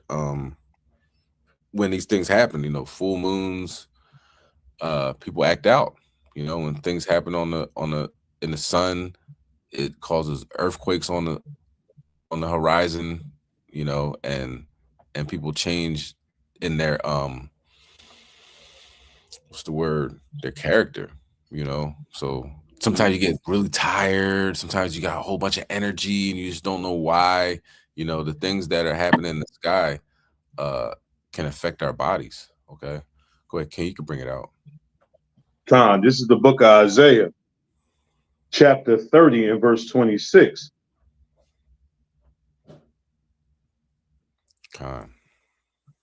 Moreover, the light of the moon shall be as the light of the sun, and the light of the sun shall be sevenfold. As the light of 7 days, in the day that the Lord bindeth up the breach of his people, and healeth the stroke of their wound. Okay, so let's get the actual sun. You know what I mean? You know, and the scriptures can be twofold as far as knowledge, wisdom, and understanding. Let's see what's happening with the sun. It's literally exploding. You had, or I think it was 6.7. Hello and welcome, everyone. I'm your host, Stefan Burns, geologist, geophysicist, space weather guy. We have a lot to cover today because we have a big earthquake swarm right now hitting the San Andreas Fault in California, right near the border of Mexico. This is Brawley, California. This is in the Mexicali Valley, just south of the Salton Sea. You don't see this every day. It's not completely, we've never seen it before, 100% anomalous, but you don't see this every day. And this is following up after some pretty significant activity in Nevada, which is part of the Nevada seismic zone. And all these systems are linked together. Some really interesting geology, plate tectonics, and more, which we'll cover in today's video. We've also had some big solar activity today. So a huge solar explosion. It registered as a 5.7 M-class flare, but look at the amount of plasma that blasted off the sun today with this explosion, this sunspot group right here rotating towards Earth center and direct. It will be lined up with us exactly during our critical energy convergence that we have identified for mid-May. What does that mean? Well, it's when you have multiple things coming together, and typically when that happens, as we've been tracking on the channel and other people do it, I'm not the only one, whatever, you track this stuff, you see that when you have multiple factors aligned, they often work together synergistically, and it's sort of the whole is greater than the sum. So you'll have a big, very active sunspot, which has blasted off X-class flares in the past. It blasted off about 5 different coronal mass ejections towards Venus when it was aligned with Venus back just on the other side of the sun, just off the limb, the far side, rotating into view. That was a few days ago. On the 15th of May, we will have Mercury exactly opposite the Earth on the other side of the sun. This is a superior conjunction of Mercury, and we often see, like, there's a very clear trend with superior conjunctions of Mercury, the planet closest to the sun, with the fastest orbital velocity, that angular momentum around the sun, with a magnetic field, that we get big solar activity. So we will have the sunspot right in line with us, and in addition to that, we will have this large coronal hole, which is perfectly correlated with the biggest earthquakes that we've had for the past year. Every single month in that position, Earth center direct and in that G effective zone. Check out that shock wave. If this had hit us, this would be a big solar storm. Very likely severe, almost certainly a severe geomagnetic storm. That's a G4 storm. The scale rating goes one beyond that to an extreme storm, and that certainly could have happened because that was a big explosion. Only registered as a 5.7 on the X-class rating, the X-ray flux rating, but the strength of a solar flare in terms of that designation is not one-to-one with the strength of the solar storm launched out. You see it's very high velocity. That shock wave is almost instantaneous. That would have been a big one. We could get a big one in just 3, 5, 7 days. That's really that time window from the 13th of May to 17th when this sunspot's really kind of tracking in this central zone, which we kind of call the Earth strike zone. Yeah, some people really hope that it hits because they want to see aurora. They want to see plasma ribbons in the atmosphere. I get it. It's cool. You don't want it to be too big because it can actually knock out satellites. It can knock out telecommunication, GPS, and also, well, like power grids. So I'm not someone that's on board with give us the big one personally. So maybe we should knock out all these AI data centers. I don't know. Regardless, a big event today from the sun. We can also see it here with our coronagraph view. So what we're seeing is the sun with this white circle, but we put a disk over it. That allows us to block out the majority of the light so we can see the dimmer light of the corona, and we see this huge plasma ejection going out. And guess what? There is Mercury. So I'm talking about this critical convergence in mid-May. Mercury's right there swinging around the far side. Another factor into that, you have the huge sunspot. You have the coronal hole, which is linked with the high magnitude 7+ earthquakes that we've been having going all the way back to July of 2025. You also have a new moon just a day later. So that's also a pretty powerful energetic moment. You know, we have our lunar cycle. You always have new moons, full moons, quarter moons, but when the lunar cycle lines up with these lower frequency, like less frequent, right, celestial phenomenon, well, then you pay attention. So we have a lot to cover in today's video. We are going to go through it quickly. We're going to do a big deep dive into the seismicity of California and the Western United States. That is the main drive of this video, but I wanted to give you this space weather and solar update because we've been seeing big earthquakes line up with these space weather events. And all that, for the most part, has been concentrated in the Western Pacific. So think Japan, think Malaysia, think Papua New Guinea, and think Fiji, Samoa, Indonesia, Philippines, all those beautiful, wonderful places, right? The volcanoes have been popping off like crazy there. You have big eruptions from the most powerful and active volcanoes in Japan, the Philippines, Indonesia, just in the past few days. That's maybe a bigger plate movement coming, but there's been a deficiency of, you could say, reciprocal activity in the Eastern Pacific, which is, well, you guessed it, that is North America. So that does not mean that it will happen here. We're actually not guaranteed to get an earthquake at all. It's just very likely. The correlation is very strong, and there's some very good science explaining how it's not just correlation, but actually causation. It's hard to. So, hey, earthquake watch in the U.S. You know, I mean, we had a bunch of tornadoes, destroy the Midwest. Let's bring an earthquake on. You know what I'm saying? May the Most High cast judgment on this place. America's due for a large earthquake too, back in the 1910s in San Francisco or whatever, the Great Earthquake. America needs a shakeup. You know what I'm saying? And and our God is the God to do it. So we're gonna check that out.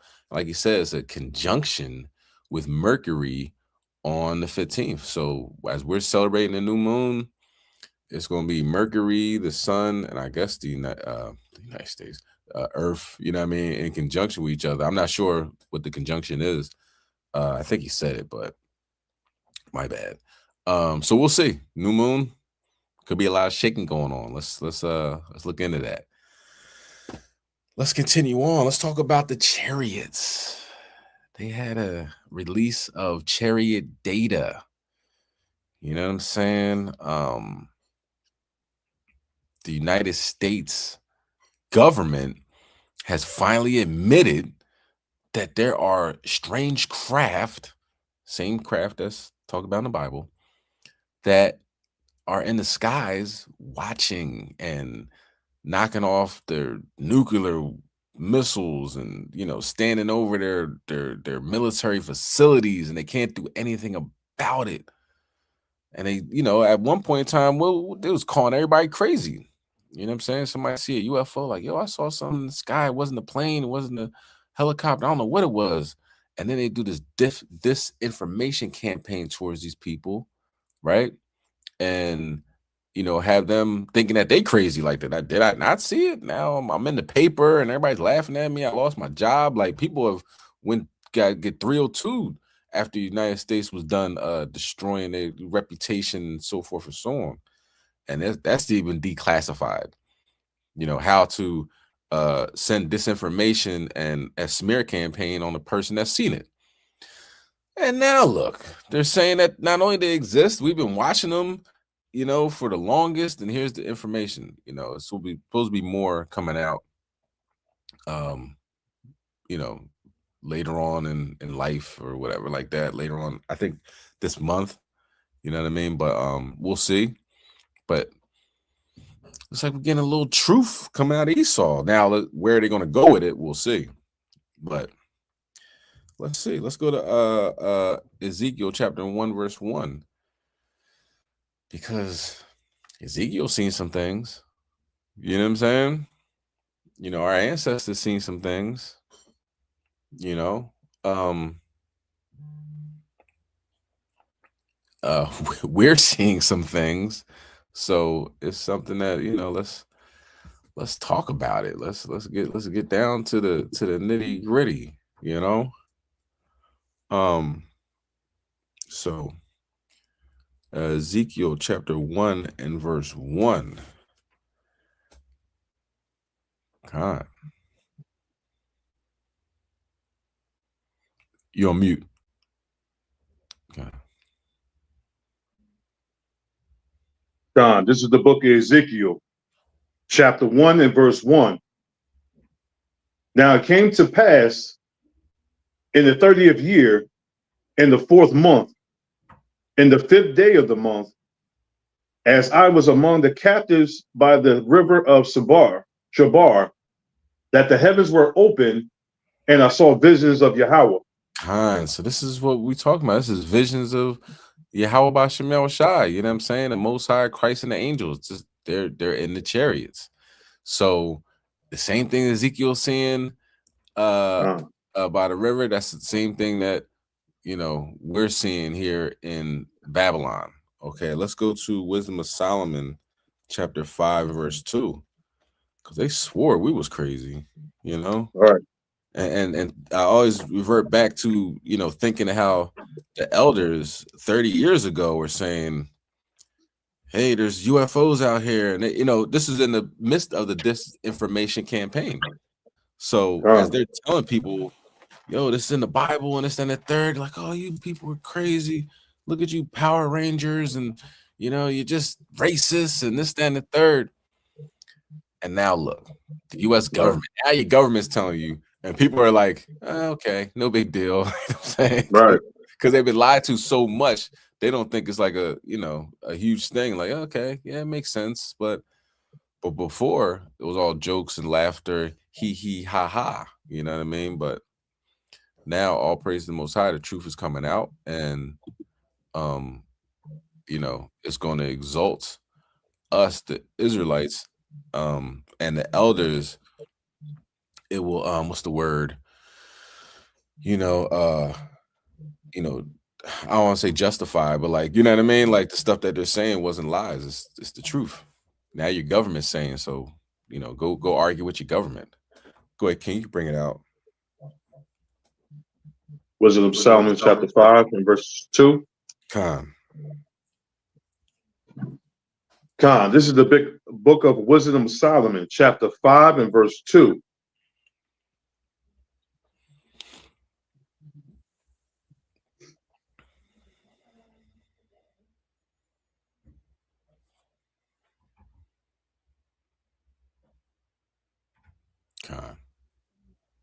Verse 2. When they see it, they shall be troubled with terrible fear, and shall be amazed at the strangeness of his salvation, so far beyond that all that they looked for. So, you know, when they see it, it's gonna be it's fearful, it's scary, you know what I mean? They'll be amazed at the strangeness of his salvation. You telling me? And it, you know, goes down further, like, you mean these guys? Those guys that we walk by and spit at, and you know what I mean? We fought them last year. You telling me that they're, you know, numbered with the children of Yahweh Bashem Al Shai? Like, yeah.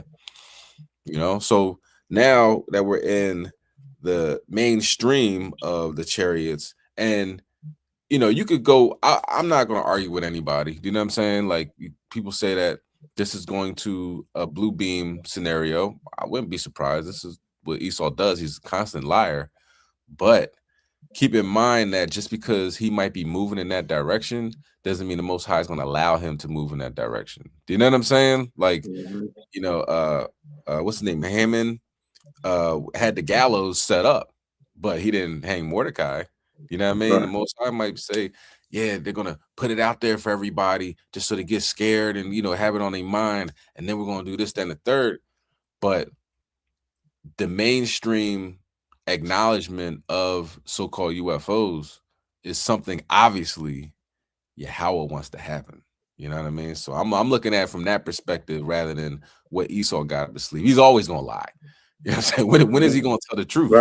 Is the question. You know what I'm saying? So with that in mind, let's see the mainstream acknowledgement of the chariots. This morning, a trove of images showing decades of unidentified objects is sparking curiosity among starry-eyed enthusiasts. The Pentagon releasing photos, videos, and reports of some 400 unresolved UFO sightings from the past 80 years, including this infrared video from 2013, taken somewhere in the Middle East by the U.S. military. It appears to show a star-shaped object flying erratically and leaving a trail behind. And in this audio from 1965, astronaut Frank Borman can be heard documenting an unidentified object while aboard Gemini 7. Okay, we have several, looks like debris up there, actual sighting. NASA transcripts from 4 years later are also part of this release. Buzz Aldrin telling the government he saw a possible laser in space. And these images taken from the Apollo 17 mission in 1972 show strange lights observed in space from the moon. Every Apollo mission has reported similar lights. There are these really cool snapshots of what it's like to be an astronaut, exploring new things for the first time, and then to see things that they at first couldn't explain. The Pentagon says this is the first of what will be several declassified document dumps about the unidentified object sightings at the direction of President Trump. The president now touts complete and maximum transparency, writing it's up to the public to decide for themselves what the hell is going on. These files released by the Pentagon do not give any solid evidence for life beyond Earth.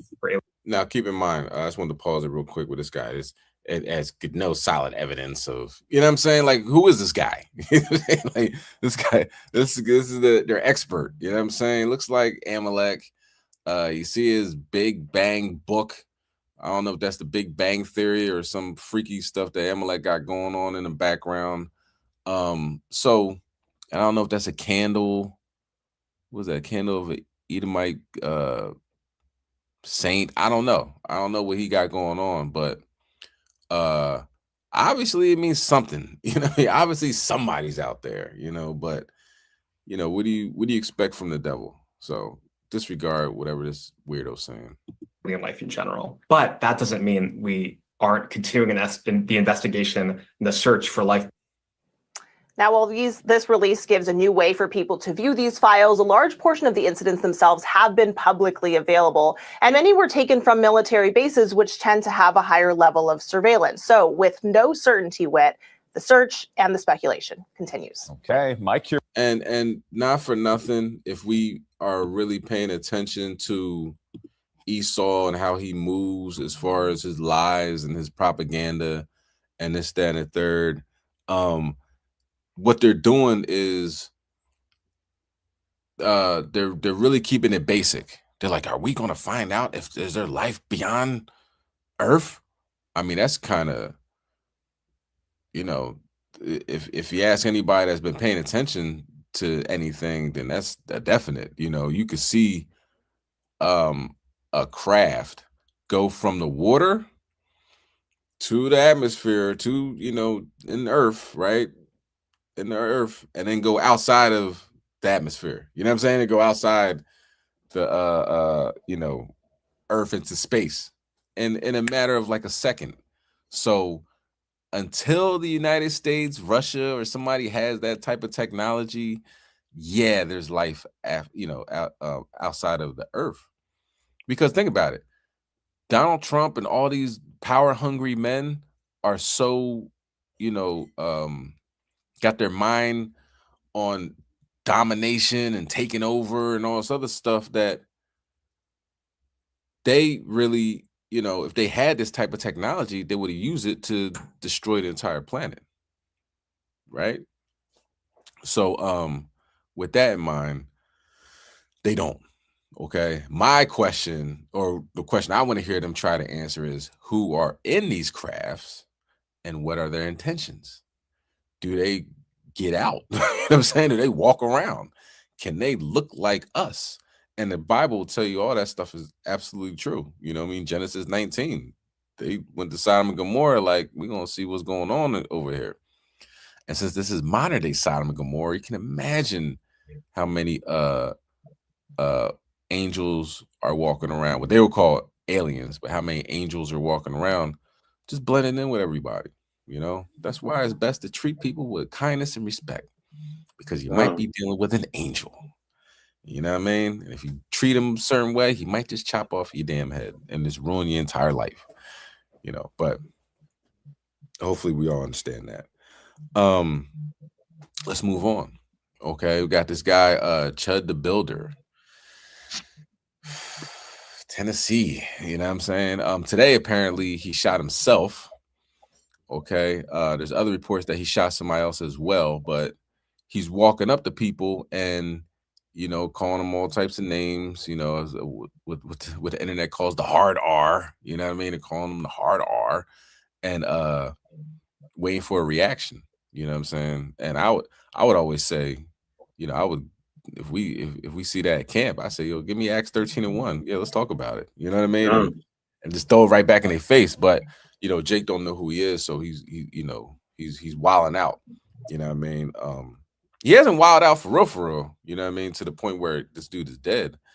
And that shows you how Esau gets a pass in a lot of things, because if that was Jake doing that, they would have been fighting, they would have been, you know, shooting each other, this, that, and the third. But you see Esau, and they're like, man, that's like Jesus. Jesus, you don't like me? You know what I mean? Which is sad. But yeah, apparently he shot himself. Okay. But it came out that Main Man is like a real weirdo, right? Let's get Hebrews 12 and 16. Like, he's, when I say, you know, he's into some fetishes, you know, his fetishes got exposed on the internet because the people that he was doing his you know, unnatural sex with exposed him. You know what I mean? So it makes sense. Now he's extra aggressive on black men, and oh, you're this and you're that, because he actually likes you. You know what I'm saying? Like, he likes boys. You know what I'm saying? So he just doesn't know how to. He like a third grader. He doesn't know how to express his feelings, so he starts calling people names. But of course, on the flip side, unlike a third grader, he has bear mace and a gun. So he's allowed to go ham and cheese out there and just, you know, disrespect brothers and this, that, and the third. But I asked this question: if he was doing this to Jewish people, to Jewish men, would it be allowed? You know, let's think about that. And another thing, I'm probably gonna talk about this next week since it's kind of new. The brother down Kensington. Oh yeah, the brother down Kensington. So people that don't know, outside of Philadelphia, it's a dude that's and it's made international news. He's walking around with an AR-15, and like he's like, oh, I can do this, and you know, there's nothing nobody can do about it. This, then, the third. And Ty was bringing this out at camp, like it ain't gonna last long. You know what I'm saying? Like they're gonna find some way to get the ball. And apparently, I ain't gonna talk about it too much, but apparently he loaned the gun. Like somebody said, yo, let me see that, Joe, and just took it from him. So now the cops, you know, the DA charged him. His bail is $2.5 million. He is not getting out, and he has a bunch of felonies and all this other stuff now. So going that route with guns and all that without having the Most High on your side and with no plan, that ain't gonna work. It hasn't worked before. It ain't gonna work now. You know what I'm saying? We gotta have that spiritual defense because our weapon of war are not carnal. You saw that, King, right? With the yeah, man. It's like I don't know what he was thinking, but it only Salaki. It only matters when they actually got you on camera. You know what I'm saying? Because they just was waiting for that moment where we got to get them on something. Yeah. And now the lady downtown, what's her name? Lorenza is the one that pointed it out to the district about what he was doing. Because I did see that earlier. She was just saying that, you know, Kensington is a war zone, you know, and we can't have this, that, and the third. So they was waiting for the young brother to do something stupid like that, you know, just, you know, wilding and going around with the AR-15 and just to hand it over to somebody that's not even supposed to have it.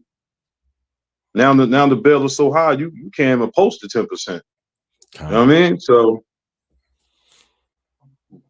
it's chess, man. That's what I say all the time. It's chess. You know? They play chess with us, man. And we you know, they want sweet equity. Yeah. That's another topic right there. Sweet equity out of us. You know what I mean? So genius. I almost say genius. Con. Yeah, oh boy, he's in the lockup right now. You know what I mean? And like you said, they playing chess, and they're like they knew they might have sent the guy to let me see if I can get this job. You know what I mean? So you ain't see Ray in like 20 years. You ain't see Ray. You know what I mean? Yeah. You see the bull like 10 years ago, and all of a sudden he out now. Well, look what I'm doing. Right. Hey man, let me see that joint real quick, man. You know me, brother. And then as soon as he pass that joint, they come out. But then the flip side to that, what I'm bringing with the Chud the Builder, he ain't getting none of this smoke. Like he has to blatantly, like, I'm not paying a $400 bill. You know what I'm saying? I'm at a restaurant, I'm not paying my bill. Yeah, you're going to go to jail. You know what I'm saying? But when he's going up to brothers and saying, yo, you chimping out, look at him. Yeah, and then you see the brothers like, yo, oh shit, he got a gun. So he's flashing the pistol. You know what I'm saying? So he's going up, calling people names, flashing a gun, you know what I mean, macing people, you know what I mean, and nothing happens to him. So this is this is America, man. That's why this place gotta go. You know what I mean? It's just it's not all equal, obviously, right? But let's look at Chud and and his I haven't watched this video. It might have some choice words in it, just FYI, but it talks about his obsession with black men is because he's obsessed, you know, sexually with black men. Oh wait, hold on, let me see. This isn't the right video. Give me 1 second. Curiosity is pigs. See something.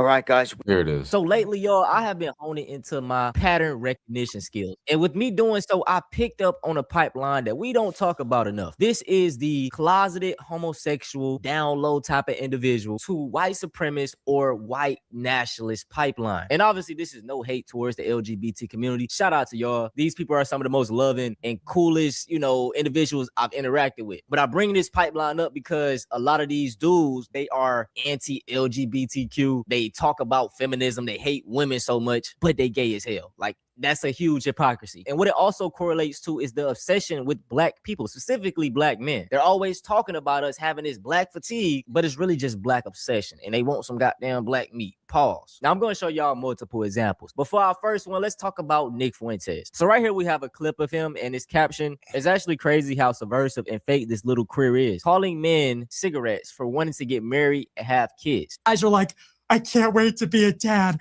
I can't wait to be a husband. I can't wait to go to my kid's graduation. It's like, that shit is boring. That shit is fucking boring, and you should feel bored. It should feel like an obligation. So we pausing already, y'all. I am a father and I am married. And I will say that this is the lifestyle that I wanted. I was excited to get married. I was excited to be a dad. And in fact, I got a picture right here of me and my wife, when my twins are first born. Shit, you would think I just had them. You know what I'm saying? Happy as hell. One of the best moments of my life. Obviously, if that lifestyle isn't for you, then it's not for you. But that's subjective. I'm also the type of person that don't like to party. I don't like to be around a lot of people. But I don't talk down on individuals that like to do that. That's your life. And even just coming from a standpoint of Nick Fuentes, you're a Christian, this white nationalist type of dude, that is something that you should stand for, right? And I literally cherish the moments going out with my family, going to events with my kids and my wife, taking them to Chuck E. Cheese, taking them to the trampoline park. These be some of the highlights. You know what I'm saying? It's fun as hell to me. I want to see my kids' recital because it's so meaningful. Like, men have become so sentimental. Sentimentality is not a masculine virtue. That is for it's. And this is the sentiment of a lot of these red pill dudes as well. They have this fixation on hyper masculinity. Like, you can't show emotion to your children and be happy to spend time with the family you created. What? That is the dumbest shit I've ever heard, dog. A man wanting to spend time with his kids and family is gay? How? These overly sentimental men, it's like it should be a chore. Because it's not like the deal of marriage is like, look, men want to have sex with hundreds of women. That's what all men want to do. Men want to have sex with hundreds of women. This is what you got to understand, bro. Not everybody wants to live that type of lifestyle. And especially a lot of these dudes that talk about having discipline and being this alpha male type of guy. If you're that type of guy, all these women shouldn't have access to you. Like, if you're going to be an alpha male, that's how you should be. You should be doing semen retention. Every girl shouldn't be able to bounce on your shit. Being able to have discipline to reject the girl that want to talk to you. That is the real alpha male. You giving yourself up to this girl, that girl. You're a weak-minded man. You can't turn shit down. She might have something. You know what I'm saying? Especially with all these diseases going around, bro. Listen, it's best to have you a partner. Obviously, I understand people want to have fun, to each his own. But I say, man, if you're going to be this alpha male and hold yourself to this standard, every girl should not be able to have contact with you. They should not be able to sleep with you. And men want to live alone. Men want to live alone and have sex with hundreds of women. Sorry to pause again, but most men don't. As you get older, bro, I'm only 24. I'm talking like I'm old. But anyway, a lot, like I say, when you see a lot of these stories of older women, older men, the only thing they really be like is, man, I should have spent more time with my family. I wish I would have did this. Because when you get older, bro, once you get to 60, 50, 60, bro, them girls ain't gonna be flocking to you, especially if you're broke. Even if you have money, you're just spending money tricking off. Like, what type of value is that? I could never understand that lifestyle. Like, you're only going to be happy in that instance of you doing sexual acts with the women. And what happens is you have sex and you have a kid, and then you're obligated to like stick with the woman and raise the kid. And that's why your testosterone goes down. You kind of stop being a man for a little while. And then you're in it. Okay, all right, now I'm going to raise my kids. Now she's going to take care of me. She's my old lady. Like, that's the deal. Yeah, man. So Nick Fuentes is basically, I guess, turning into a red pill creator. I don't know. Like I said, I've always seen him promote marriage and all this type of stuff, but I just find it funny, man. These are the same dudes that'll be like, the white race is dying. It's y'all fault. You DL, bro. You just don't like women. You want to be around the bros all day. You want to be around the dudes all day. You gay, and that's cool. But just live your truth and don't try to talk down on people that want to have a family, that want to be tied down, because not everybody has the mindset of you, especially if you promoting this great white race. You should be telling men that they should be finding a partner and settling down, having children, have all these amounts of kids. You're the one that constantly talk about the white race dying. So yeah, man, Nick Fuentes is an interesting character, dog. Very interesting. So now, y'all, let's talk about good old Chud the Builder, the guy that goes around harassing black people. But info has came out about this guy that he is a homosexual. As we see right here, for example, there is a picture of him dressed up in a fairy suit, and he also has a Bob Marley, you know, picture back here. You know what I'm saying? I tell y'all that black obsession be real. And right here we have a post from the great I Expose Racists and Pedos. Shout out to his Twitter page. Make sure y'all check him out. But it says, Chud the Builder, the racist clown who films himself screaming the N-word at black people, just got exposed. The trans content creator Lily Venus says she had a full, intimate sexual relationship with Chud around 2015, including pegging, threesomes, and weed. She straight up calls herself a professional pegger for white male clients. So the fake tough alpha guy was getting bent over and pegged this whole time.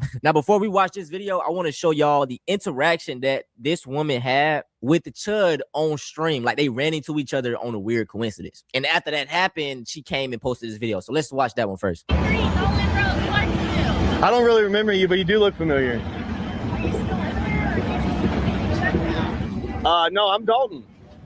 I've always been Dalton, but I am a Chud. Right, but you're not my Dalton. You used to come to my house. I fed you. Yeah, you were cool as shit. I remember you. I don't remember you that much, but I do remember I know you.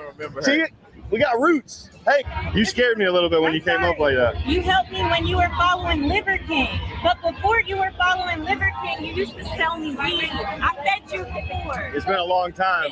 But I healed your stomach by teaching you how to eat real food. I'm Lana, but that's Lana. Why I'm confused what happened to you. Because you're not racist. I know that. I fed you. But so you believe in freedom of speech. I do. So I should be allowed to say too, right? Right, but you then that's the only point.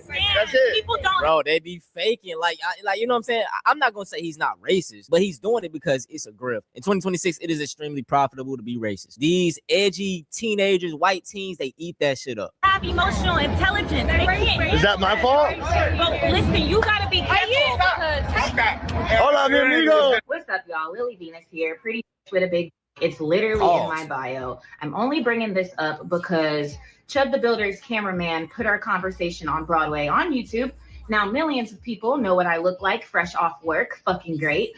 But in the caption it said that black woman who used to smoke mid and get raw dogged by Chud the Builder. Well, he's not lying. I already told y'all we used to smoke. He used to sell me weed. And we did raw dog. A lot. Me, him, and my ex-wife. I am a professional pegger. It is no secret that I perform prostate massages, if you will, for men. I've been doing it for a very long time now. Most of my clientele is white men. We sign NDA agreements. I talk about me pegging all the time, but I never tell you names because discretion is key. Confidentiality is why my client list is so long. But Chud mentioned it first. I think that he said it the way he said it because the white supremacists were probably like, ew, you used to hang out with a black girl. Shame on you. Yeah. So you had to make it sound good. But see, here's the thing. I'm an egregore too. Lily Venus, hi. Hail the great mother. So I am all about enlightenment, controversy, occultism, witchcraft, and of course, love. So me talking about this is what my brand is about. Let's expose it, bro. He was a little chubbier then. His cheeks used to clap in such like the cutest way. Now Chud, he doesn't even have a little chubby butt no more. So I probably wouldn't him again. But I'm wondering, did you bring that up because you want to spin the block? Now, when I first met him, he was a virgin. And I'm having a hunch that he probably hasn't been, like, if you're going to say that, we say the whole truth, okay? Now, with that being said, why do I peg? Because it's a hustle and it helps me get through college. I'm still in college, but now I don't have a choice. I will forever be a top because I had a surgery 3 years ago. The doctor fucked up and chopped my coochie off. You don't believe me? The link is in the bio. I have been this way my whole life. My ex-girlfriends can vouch for me. I am a top. I f men and I f women with my. So I'm not going to give this any more attention. Today is Sunday. Happy Mother's Day. I'm not bringing this into next week. Stop fucking asking me where can you find Chud. He's on Broadway. The same way I found him, you can go find him too. Bye. I 100% believe her. Even with the first interaction we seen, he was like, yeah, he was. Slocky, can you bring out Hebrews chapter 12 and 16? Because apparently This dude is on. I mean, put him out there. You know what I'm saying? Go ahead, King. Con, this is the book of Hebrews, chapter 12 and verse 16. Lest there be any fornicator or profane person as Esau, who for one morsel of meat sold his birthright. Yeah, man, like a fornicator, profane, you know, just a sexual deviant, man. You know what I'm saying? And you know, these last days, you can see how the Most High is exposing people. You know, oh, they swore, oh, Chud, look at him, he's an alpha, and the way he talks to these niggas and everything like that. Bull's a literal fairy. Like literally, he's a fairy. So let's continue to watch the rest of it. He's trying to basically play like he didn't really know her. He knew her. You know what I'm saying? He knew her. He just tried to play it off because his white supremacist audience, the little edgy teens, would have been like, oh my God, you was messing with a black person. They're going to realize that he's grifting. Now, the final example I want to talk about, though, is another white supremacist, but this supremacist isn't white. He's actually an African. His real name is Amaru, aka Myron Gaines. This is one of the biggest white supremacists on the internet. He goes so hard for white men, but he isn't white. On live stream, he had this to say about Chud, and I want to listen to this first, and we'll talk about the other proof. Honestly, bro, all you guys in chat, if any of you guys were like offended by by this, like, I'm sorry to tell you, you mad at some white guy with a mustache saying on a stream, bro, I don't know what to tell you. You're gonna have a tough life, my friend. You should be able to look at shit like this and just laugh because of like. All right, so look, man, Myron, the reason he thinks like this is because he wants that white proximity. He needs it. And I just find it funny that men like him, they claim to be this tough alpha male type. But in the presence of a white man, when it's a white man that needs to be checked, they quiet, they pussy as fuck. They'll tolerate disrespect. But let it be a woman, especially a black woman, like with a lot of these black alpha male dudes, they will dog shit and pile on their women. But it's a white man in their presence. They silent as fuck. Straight up bitches. Because you will never see a white man openly letting the talk about his woman. You won't see that shit. And that's my whole problem with a lot of these black red pill dudes. Obviously, we do have problems within the community, but don't get on fucking podcasts with the white co-hosts talking about your women. If we're going to be leaders, let's be real leaders. And Myron is one of those, you know, I don't even consider him black, but he wants to be white. So he's always been kissing up to the white dudes, doing all this weird shit. Look at the pictures on the screen. He was in college, you know, basically the token black. So early on, he had to realize that, man, I got to suck up to these white dudes. I can't disrespect them. Shit, I might have to be gay. I might have to do things I don't want to do to get their attention. And that's what the fuck he ended up doing. Straight up weirdo. But yeah, I'm not gonna watch the rest of this video, man. This shit gonna piss me off. But like I said, Myron has fallen off. Because I mean, what else can he do? He's already dressed up in a Nazi costume, KKK costume, said all the racist shit, bro. We get it, bro. You hate yourself. That's it for this video, though. I hope you. And you know, he's guy Myron. He's ham. You know, that's a Hamite. He went to like I forget, like the Charlie Kirk, you know, TPPS, you know, toilet paper USA, whatever it's called. He went up there and he tried to get in. They're like, nah, you can't. You ain't got no ticket. You ain't getting in. Or, you know, if it was somebody that they respected, like, oh, come on in. You know what I'm saying? And he might have had a ticket. And they're like, nah, we a little too, you know what I'm saying? We want more of this and less of this.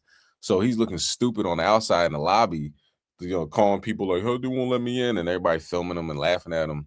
But you know, a lot of white supremacists, man, white supremacists don't respect these type of guys that, you know what I mean, that will sell out, even though like he's not Israel, you know what I mean, he will sell out, you know, his melanin, I guess, you know what I mean, not necessarily. Well, he's ham, so you know it makes sense that he don't like black people, but or Israelites.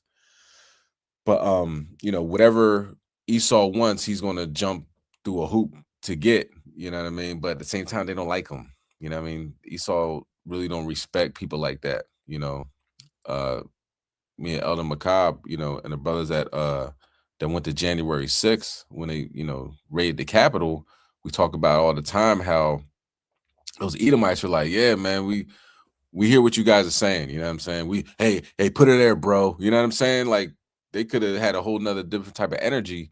But if they see you fighting for your people, they're like, all right, I respect that, rather than the person that wants some like Tariq Nasheed says butter biscuits.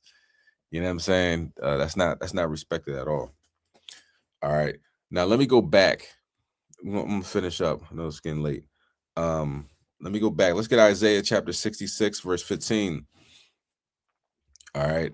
And hopefully, you know, that bullet gets lodged up in Chud's whatever, because apparently he shot himself with a graze. And hopefully, not only did he get shot, but he'll stay in jail if he shot somebody. You know what I'm saying? So if he shot somebody, most high willing, you know, the DA lock his ass up. You know what I'm saying? Put him in cuffs and give him no bail. So now he gets to really enjoy the inside. You know what I'm saying? Get to really enjoy jail and prison without his gun and his bear mace and just his hands and his wit.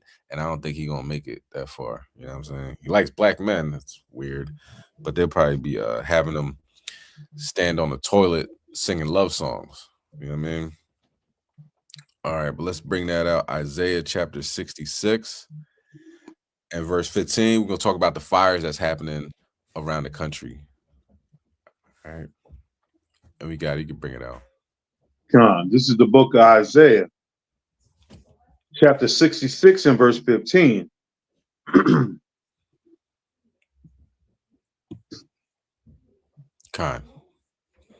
For behold, the Lord will come with fire and with chariots like a whirlwind, to render his anger with fury and his rebuke with flames of fire. Okay, so 1 second. The Lord is not playing in these last days. Let me share that. Okay. And he's coming with fire. Okay.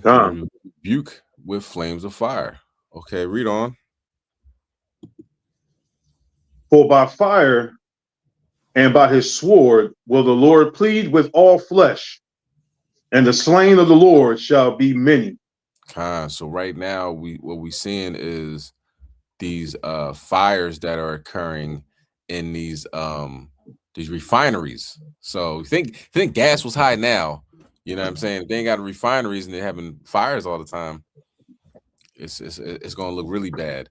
And apparently the last tanker to go through the Strait of Hormuz landed in, I think, LA or not LA, Long Beach or whatever.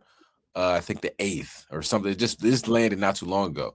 So when you see the process of oil and how this works, you know what I'm saying? You got ships constantly moving, constantly coming in, you know, getting oil from, you know, the so-called Middle East, this, and the third. What we gonna do now? You know, even though the price is high, is it going to remain high, or is it not going to be no oil at all? So it's something to look at. But let's look at what's going on around the country as far as the oil issues. All right, guys, we have yet another incident here where an oil refinery has gone up in flames, this time injuring at least 6 people. And I couldn't even get a full 24 hours after the last report without having to kick out another one. It seems these are being targeted. We are at war and we are under attack. This is pretty clear. In this incident, 6 people injured at this Mexico facility ran by Pemex. This is in Salina Cruz. They say a loud explosion rocked residents there in the area. And then video popped up showing this fire from a distance. And you can see the blaze at that facility here from this shot. Now we have a long list of these places getting hit, and they're stacking up big time. And with the Straits of Hormuz fiasco still ongoing, this is going to cause major issues in the coming weeks. All these places getting hit, some of them will recover quicker than others, but this facility that just got hit had a fire in January. So this is the second time this year, this place alone. Then there was another, the primary Pemex facility down there in Mexico. It was rocked just here recently. You had Moscow, their second largest refinery, getting blasted. Then Australia, they had a major refinery go up in flames there. Okay. Then when you turn to the United States, we had Port Arthur that just took place here recently. Then we had New Orleans. And then just last night or yesterday, we had Oklahoma. This is crazy. This is more than I've ever seen ever before. And I believe there's something going on here with this. I will continue to follow these events and report on them. Follow me on X and join me for the live streams going live Monday, Wednesday, and Friday. 8. Yeah. So, you know, oil refineries going up in flames, going up in smoke. You know, the Lord said coming with fire. You know what I'm saying? And, you know, it would be interesting. A lot of people, it's a video that just went out. It was, I don't know who the guy's name was. I can't tell you. He says, you know, with the disclosure of the so-called UFOs, he's saying something's going on to put them, you know, put a battery in their back, pretty much. Like, and 9 times out of 10 is probably bad. You know what I'm saying? So if, say, for instance, you know, it's because they have security for these facilities, you know what I'm saying? And at the very least, they could say, oh, it was a red van or a black van, and, you know, we got to look for this one. Here's the tag, or this, that, and third. Like, for things to just start exploding out of nowhere, you know, they keep that on the wraps for a reason. Just say, for instance, it's a chariot and it's just shooting laser beams at the refineries, leading this process of destabilization and collapse on the empire. Something to think about, okay? Now, let's get Leviticus chapter 20, verse 13. I got 2 more stories. This one's pretty quick. If you heard about it, there's an NBA, the first openly gay NBA player. And they love that, man. You know what I'm saying? They love when our men are in that state, if you will. You know what I'm saying? They love it when, you know, oh, he's not having no children. He's not gonna be able to move the needle to help his people. You know what I'm saying? Like, you know, they like that. You know what I'm saying? That's why the LGBTQ plus is elevated. You know what I'm saying? And they do that with the Democrats. You know what I'm saying? But the Republicans love it too. They're like, good, less nigga we gotta worry about. You know what I mean? But you know, they don't want their people to be like that, even though they are. We said evidence right there, because they want children because they're dying out. All right, but let's bring that out. See what the Lord has to say. God, this is the book of Leviticus, chapter 20 and verse 13.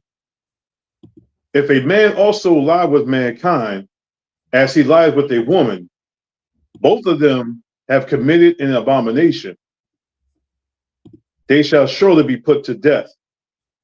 Their blood shall be upon them.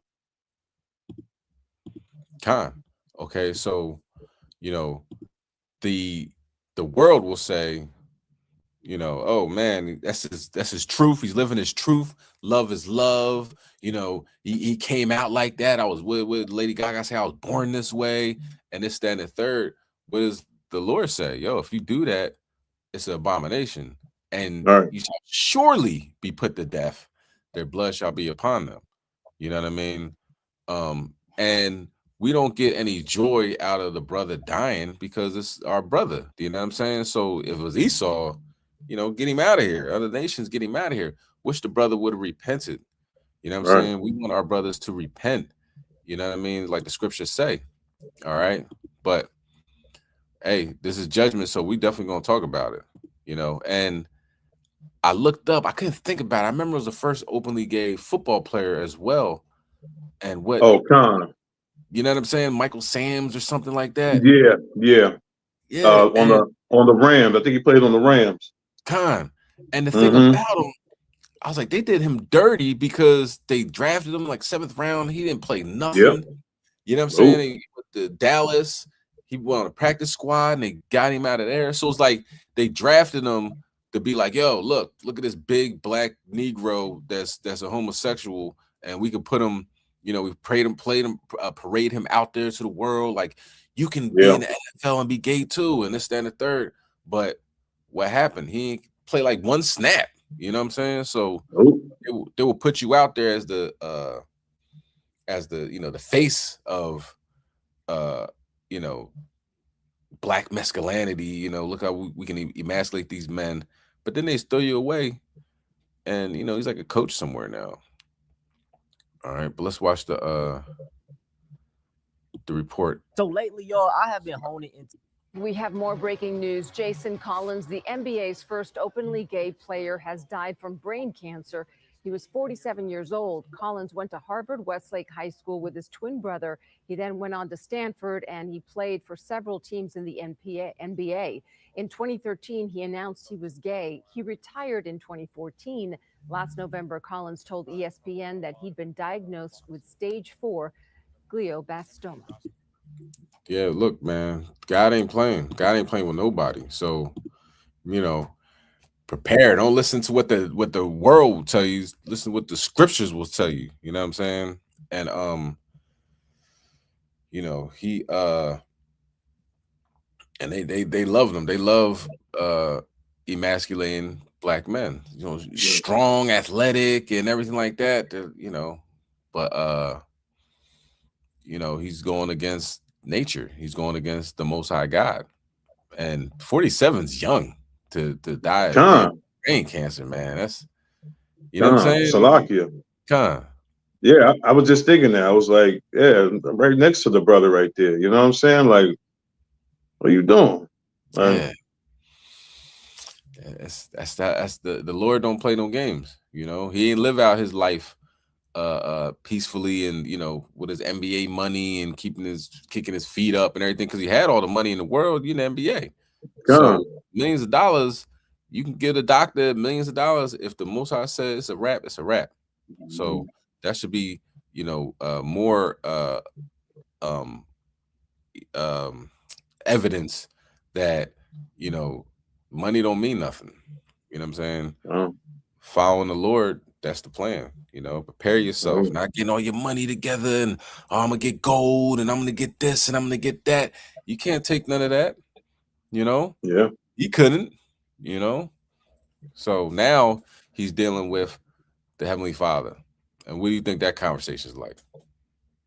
You know, I think we already got the information right there. All right. So now let's get Ezekiel chapter 4 and verse 13. We talked about this before. This is the last one. Thanks for you know, making it this far, right? And if you made it this far, you know, put a like, comment, and share. Public Shaw. We talked about this. I don't know if we really divulged into it, but we talk about things that we should be doing. Like, hey man, eat some fruit. You know what I mean? Eat an orange. You know, hopefully you ain't got no vitamin C allergies or whatever like that. But eat an apple. Eat a pear. Eat a, you know what I mean, soursop. Eat different, you know, fruits. Your body responds well to it. Same thing with vegetables and exercise and water and all that. We talk about all that, but we don't normally talk about what we shouldn't be eating, you know? So I think we're gonna talk about that some more, you know? Apparently the meat industry, we're going to talk about that. Y'all might not like it, but damn it, we got to talk about it. There's not enough cows in the world to keep up with the McDonald's and Burger Kings and Wendy's and Five Guys and every burger that you eat in America. There's not enough cows for a daily consumption of all the meat, right? So when they test the meat and they find out there's humans in it, there's rats in it, it's horse meat. Listen, don't shoot the messenger. You know what I'm saying? And brothers, you know what I'm saying? Ty can you know, vouch for this. When you stop eating that stuff, your body feels better. You're not lazy. You're moving around. You're thinking clearer. You want to talk about that, brother, for a little bit? Chassadyah, like, the amount of energy that you get, that's one thing I noticed. You know what I mean? I've been up since 5 a.m. Look at that. You know what I'm saying? Still going strong. You know what I mean? Like, I've been up since 5. Did a whole, 14-hour shift, and you know what I mean, doing the work of the Lord. You know what I mean? That's definitely something that I would tell, brothers and sisters, you know what I'm saying? Yeah. But it's just now what they're doing, Bill Gates and all them, man. It's like you said, it's not enough cows, it's not enough, to producing this stuff. So what are they using? Now what was that? When the McDonald owner that was trying to fake bite the burger? Oh, yeah. He was supposed to take that big bite like Burger King did, and he was like, yeah, this is good. Yeah. Next scene, you're like, all right, cut. Okay, right. I had to start chewing. Yeah. Crafty. Babylon is falling, so they got to use something. Con. Yeah, so this last one, we're gonna talk about that more, you know what I mean? As most High willing, we still here. But with this one, it talks about the Campbell soup. Okay. Let's bring that out, King. Ezekiel 4:13. This is the book of Ezekiel, chapter 4 and verse 13.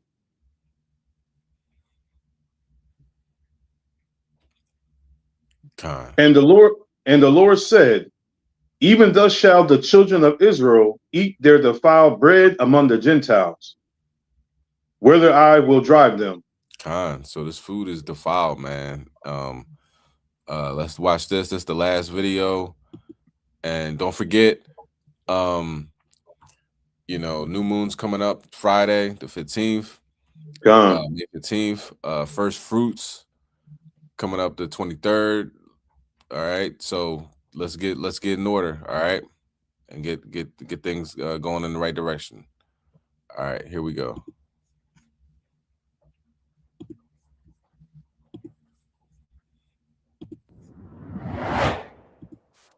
Welcome back to the Jimmy Dore Show. My name is James Lee, filling in for Jimmy. Kurt had to go to a different show, but appreciate everybody for tuning in. We got one final bonus story for you guys. This is an interesting one where the Campbell's Soup, one of the VPs, was caught on a hot mic talking about engineered meat and chicken from a 3D printer. Let's take a listen here.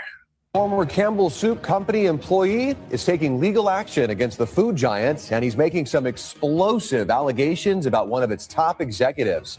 Good evening, and thanks for joining us at 6. I'm Ty Steele. I'm Kimberly Gill. Those allegations are now at the center of a lawsuit claiming the company's vice president went on an hour-long tirade attacking the company's products and employees before taking aim at its customers. And the former employee recorded it all. Eric Erickson shares that recording and what the company is saying about it. We have shit for poor people. Who buys our shit? And that's just part of an over an hour-long rant, says former security analyst for Campbell's, Robert Garza of Monroe. I don't buy Campbell's products barely anymore. It's so healthy. Now that I know what the in it, even in a can of soup, I look at meat, bioengineered meat. I don't want to eat a piece of chicken that came from a 3D printer. The recording allegedly of Campbell's VP and Chief Information Security Officer Martin Bally. He has no filter. Bally, along with another supervisor and Campbell Soup Company, named in a lawsuit filed Thursday. The suit claiming Bally made racist remarks, admits to coming to work high, and Garza fired for coming forward. What do you think about the things that he was saying?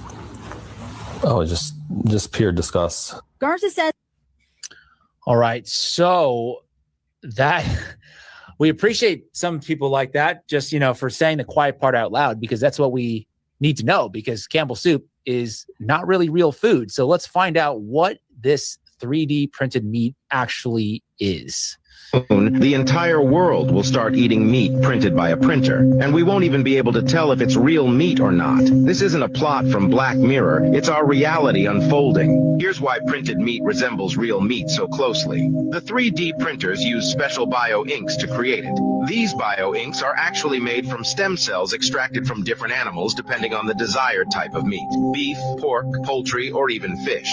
In a laboratory, these cells then multiply, interact, and differentiate into the fat and muscle cells that make up bio-ink. These bio-inks are then intricately layered by specialized 3D printers to construct meat products that closely mimic the texture, taste, and nutritional composition of traditional meats. This is identical to real beef, and when it is ready and served, even the smell is the same. Scientists claim that by using this technology, the environmental impact associated with conventional livestock farming will be greatly reduced. It always seems to somehow come back to the environment, right? They're saying that we need to get rid of these cows because they're farting too much or whatever it is.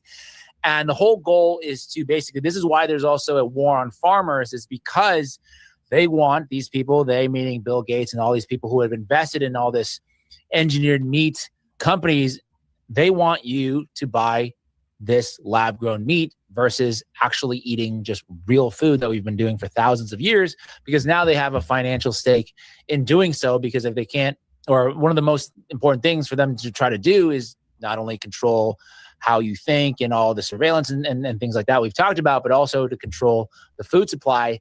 And this is how they're doing it.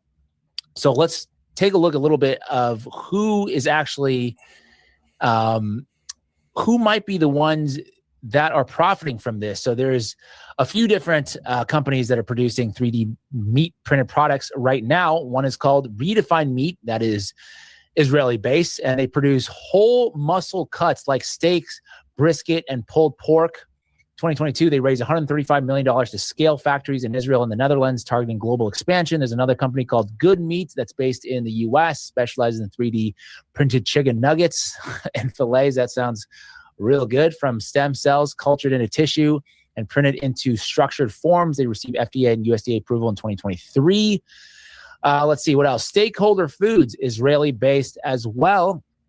3D printed steaks, fish fillets, grouper eel, and burgers using bio-inks from cultivated cells or plant blends. Yeah, that sounds yummy.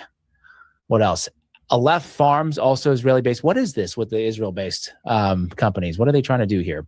Created the first 3D printed ribeye steak in 2023 using cultivated bovine cells layered in marbling.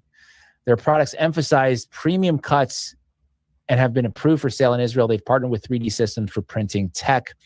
OSEM, Nestle subsidiary, partnered with Savor Eat in 2022 to develop and launch a line of 3D printed plant-based burgers and kebabs. So not only just meat, but also plant-based as well. And then Foodies.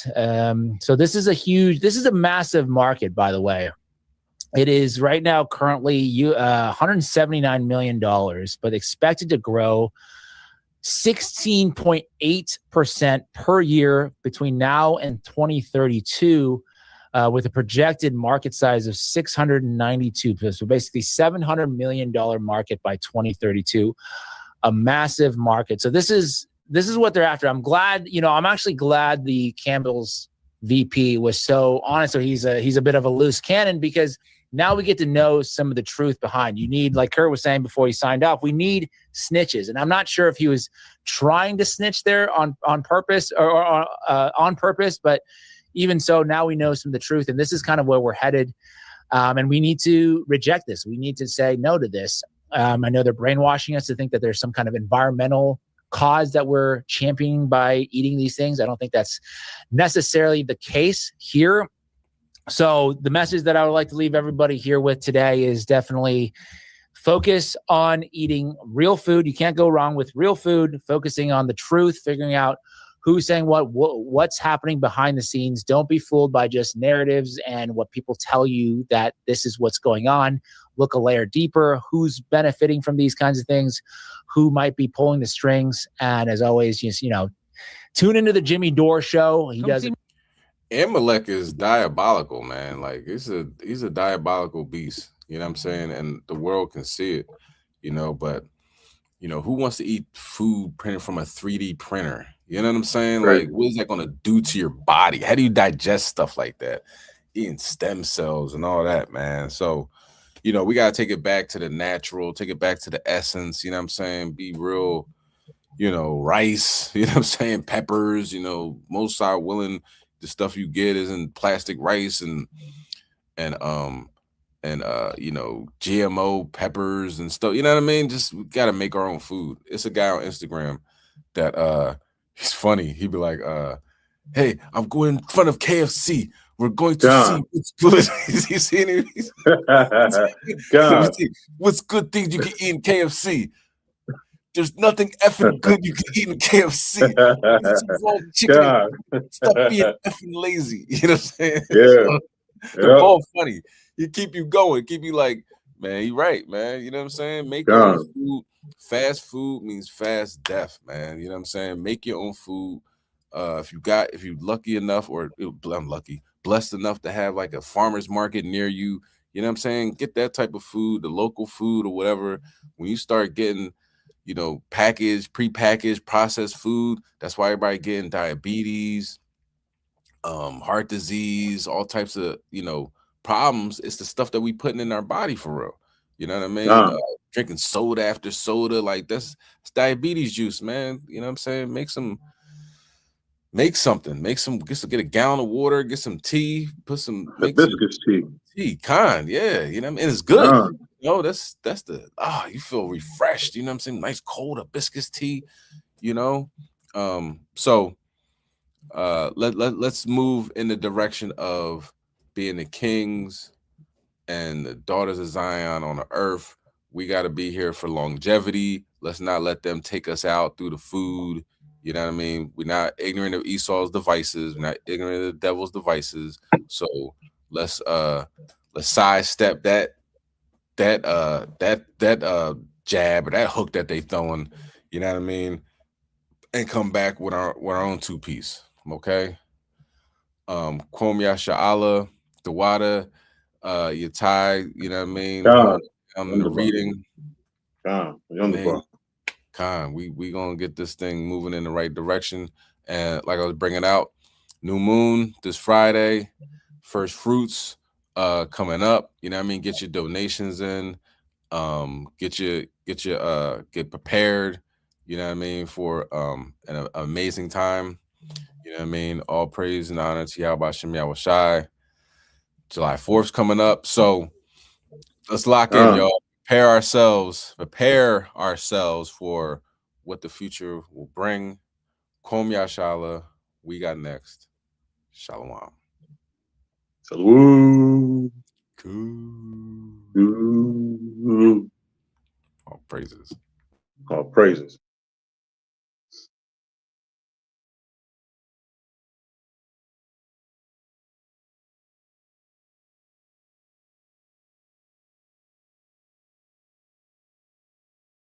House of Israel. Philadelphia. HOI.